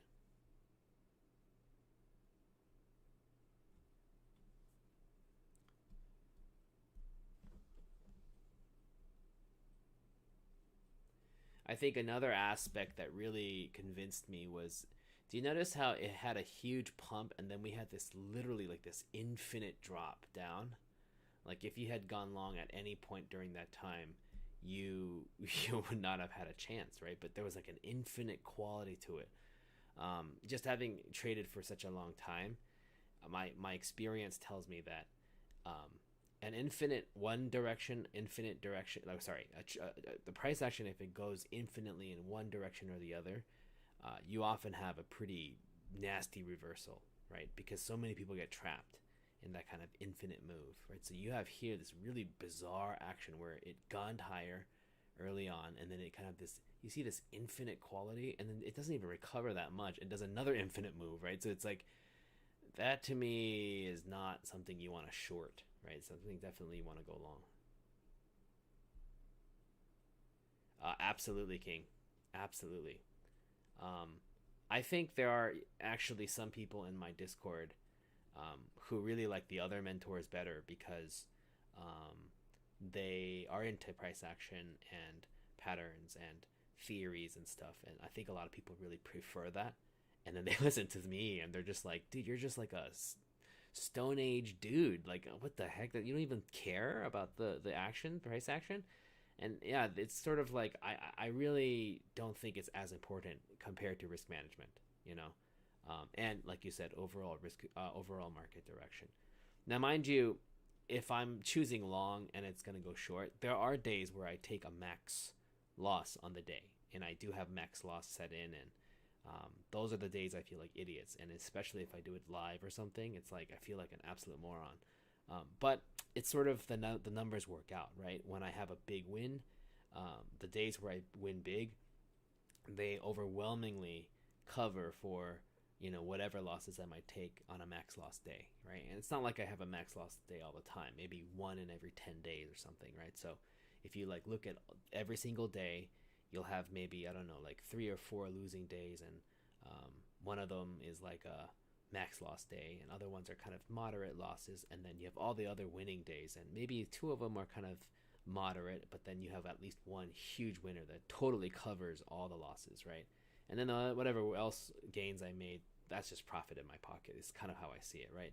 So you're 100% discerning and correct to say that I'm not concerned actually with offense. I'm almost supremely obsessed with defensive risk management almost all the time, right?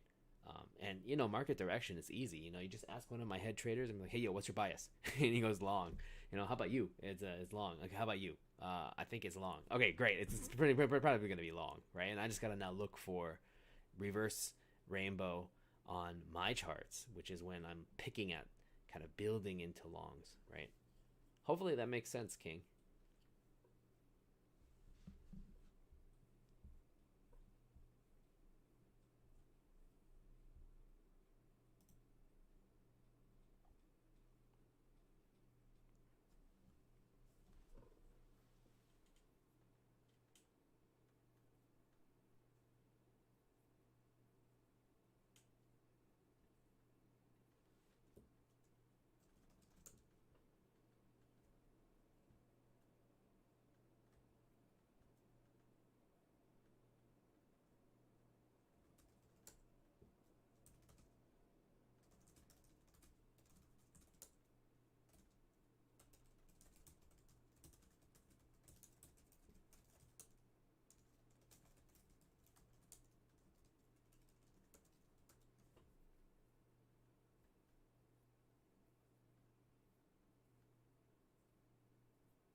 Hey, King.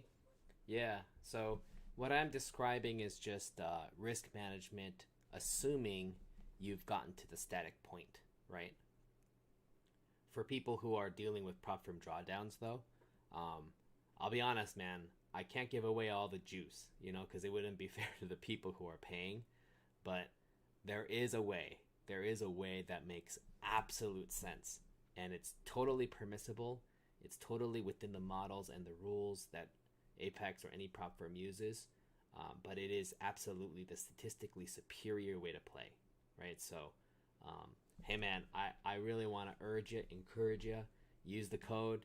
Just check us out, man. I think it will really change your game, And I think there's a lot of people who I mean, I don't blame them. They come in a little skeptical, and then they come out saying, "Hey, dude, that's a game changer, right? I totally understand now how to play this from a statistically superior standpoint, right? So, um, if I can give you a hint, though, right? If you don't have the means to do it, the hint would be to be very unhuman about the way in which you engage with prop firms, right?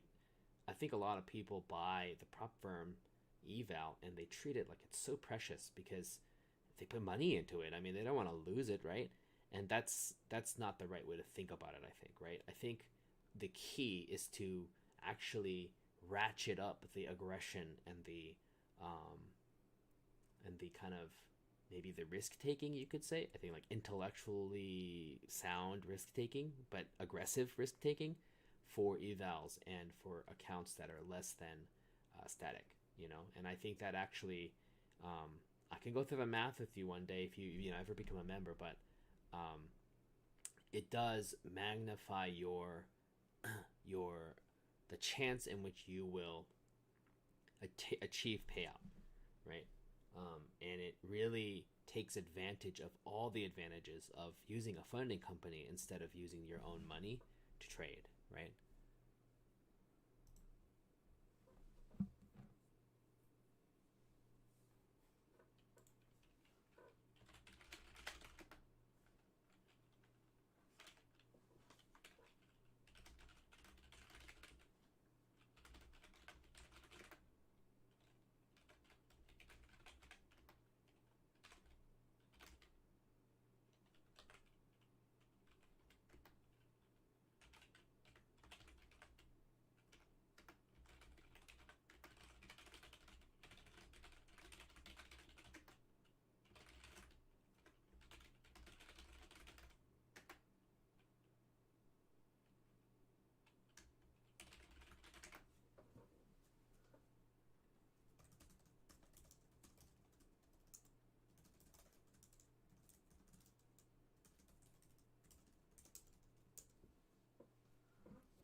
Hey, King.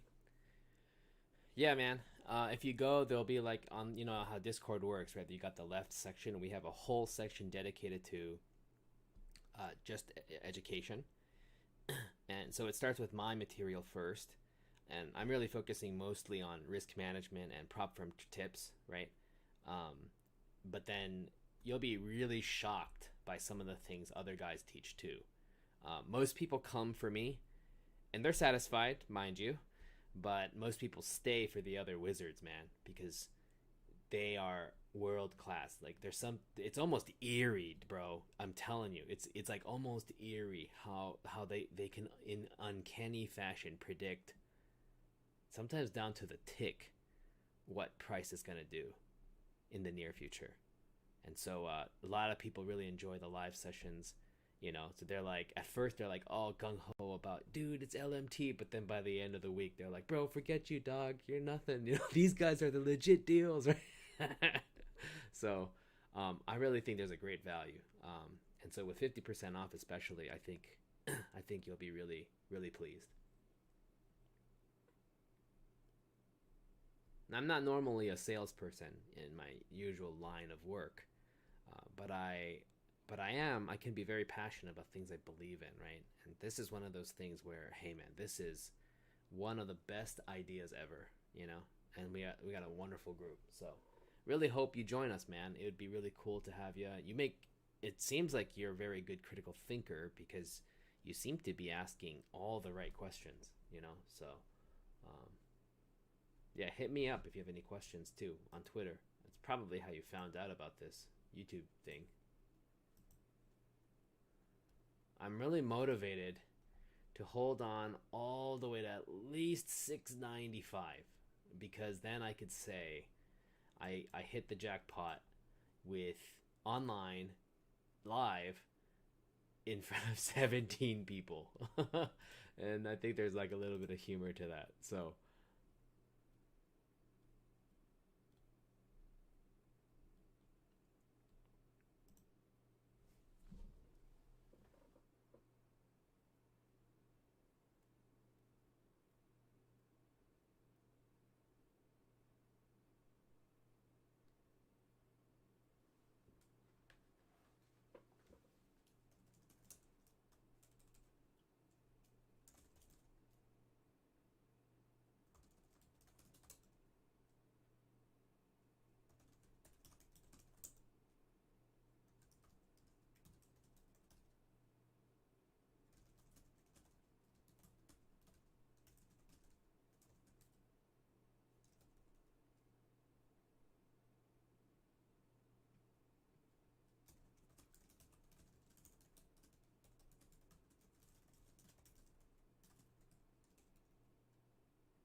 The discount code is Kingline. Use Kingline for Discord. And then use Kingline for Apex evals too. So we purposely did it the same so that, you know, people could easily remember. It's the name of our company, for crying out loud, you know? So, you know, hopefully that's easy to remember.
Hey King, you've seen nothing, man. I think when you actually hear how it works, dude, you're gonna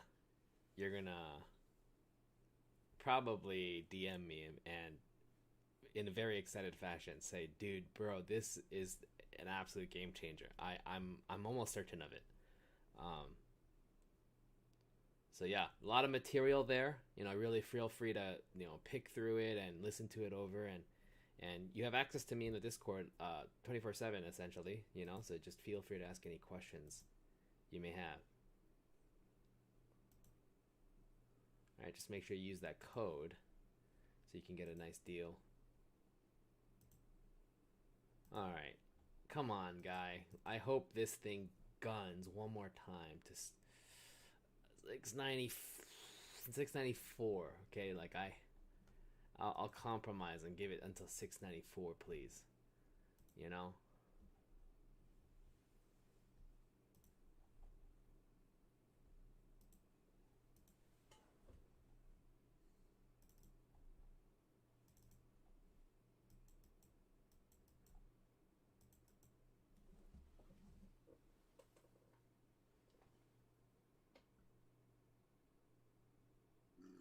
Excuse me.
Hey Ashley, just saw your question. Not sure how long ago you asked.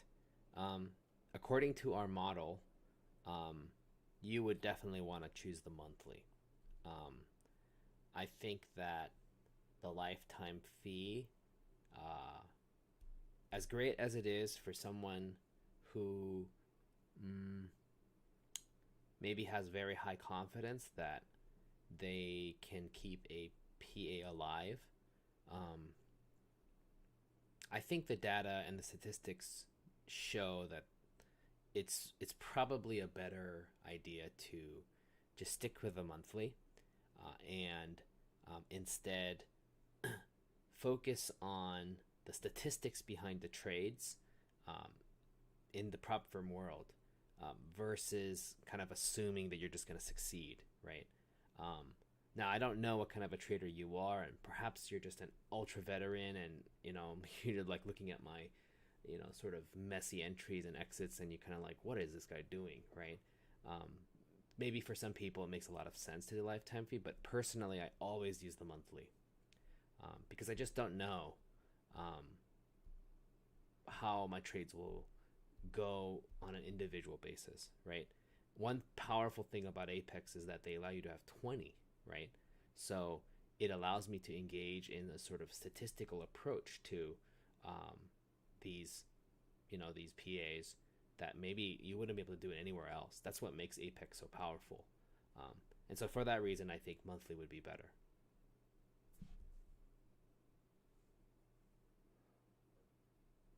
Yeah, it's kind of a run, huh? Pretty crazy. I'm really hoping I get my profit so that um, I could show off about the U18 or so, or 20 or so that stuck around for it.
I trade ES as well occasionally, but yeah, mostly NQ.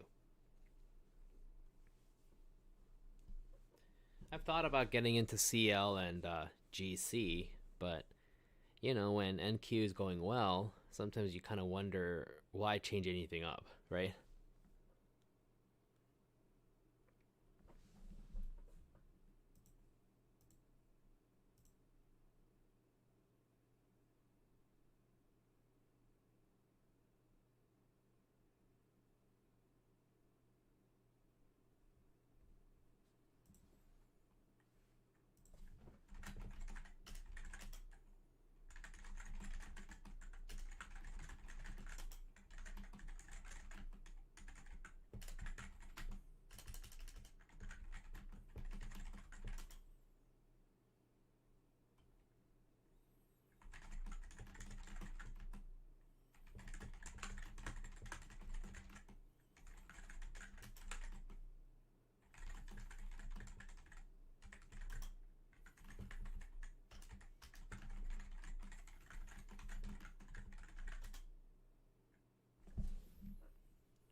I put in a red line.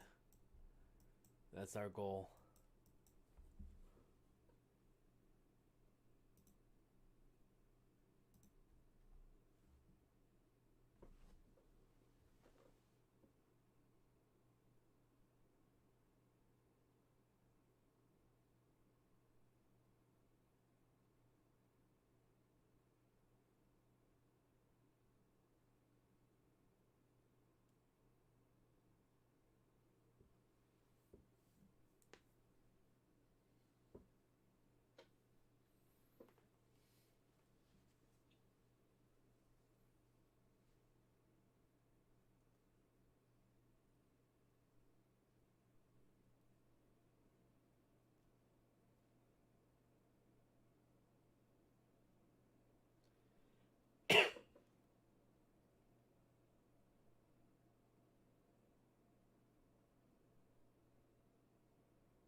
Hey RJ. I have used a copier before. Um, Usually to pass evals actually. But for PAs, I prefer the control I get from individually handling each little PA, right? And RJ, you're a member. You already know the concept of risk sinking, right? So, risk sinking becomes creative when you use the copier, but it's very plausible and you're capable of risk sinking um, with just manually, and there's a lot of control there. So, Also, depending on which copy you're using, one wonders about the reliability sometimes, right? And when you're dealing with hundreds of thousands of dollars, I don't know. There's something about it that makes me feel uncomfortable. But I have friends. I have people I know who regularly use the copier every day and really love it. So you can't say anything too negative about it. It's just not a preference of mine, really.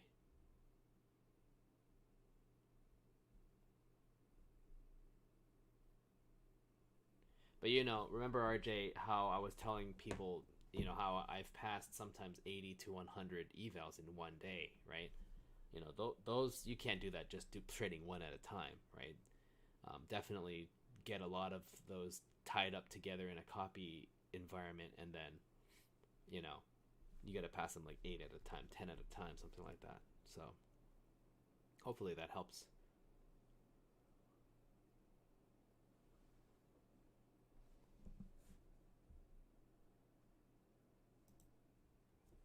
All right, really hoping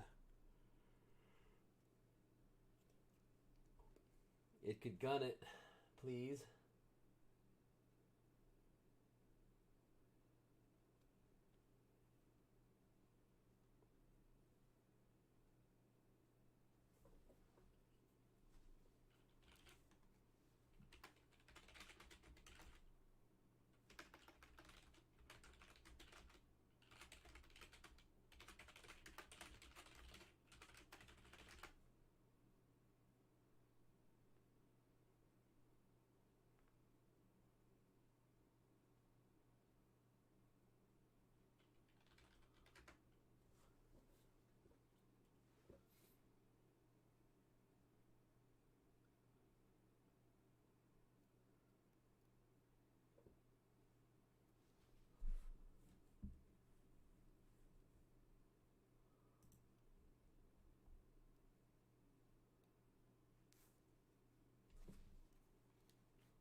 Cool Tail. Have a safe trip, man.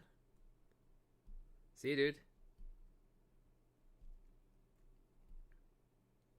Hey, RJ, don't feel silly, man. Amazing that you had one and you got that to victory. You know, that takes a lot of discipline and hard work, you know. Not everybody has, not everybody's in a place to be able to get more than one, right? So everybody's in their own individual place, but it's a good start, right? And if you have the budget, yeah, I would definitely recommend you get more evals, build up a nice hedge, a nice moat around that one that you got, you know.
Oh man. Okay. Think I'm gonna have to take some profit here.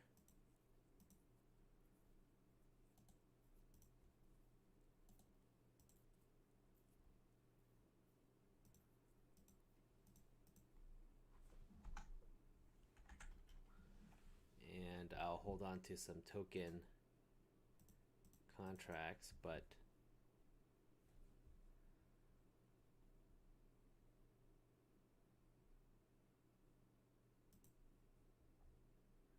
for you 14 who are left. Didn't make as much as I wanted, but still up about 6K in real money. Could have been a lot more, but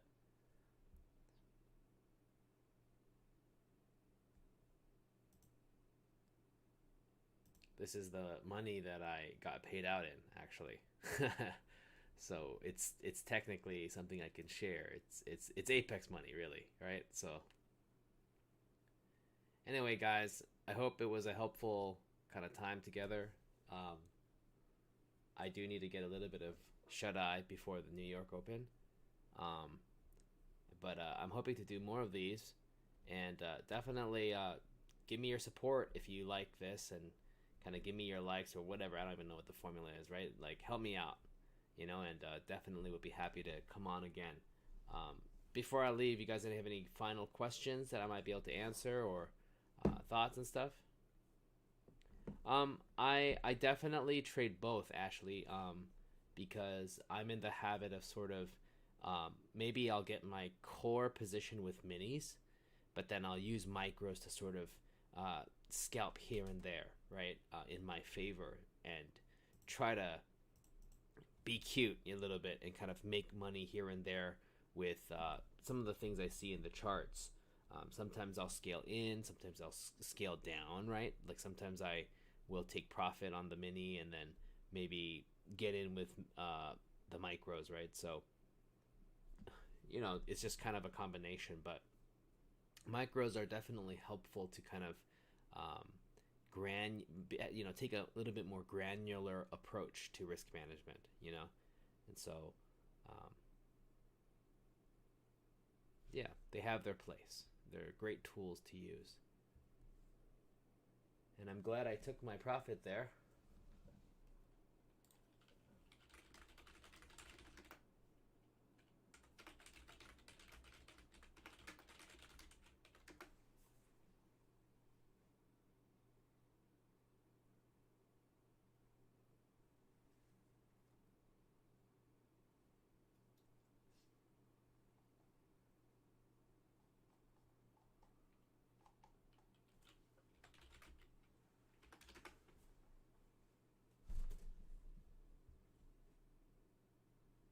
That was a great take profit. Whew.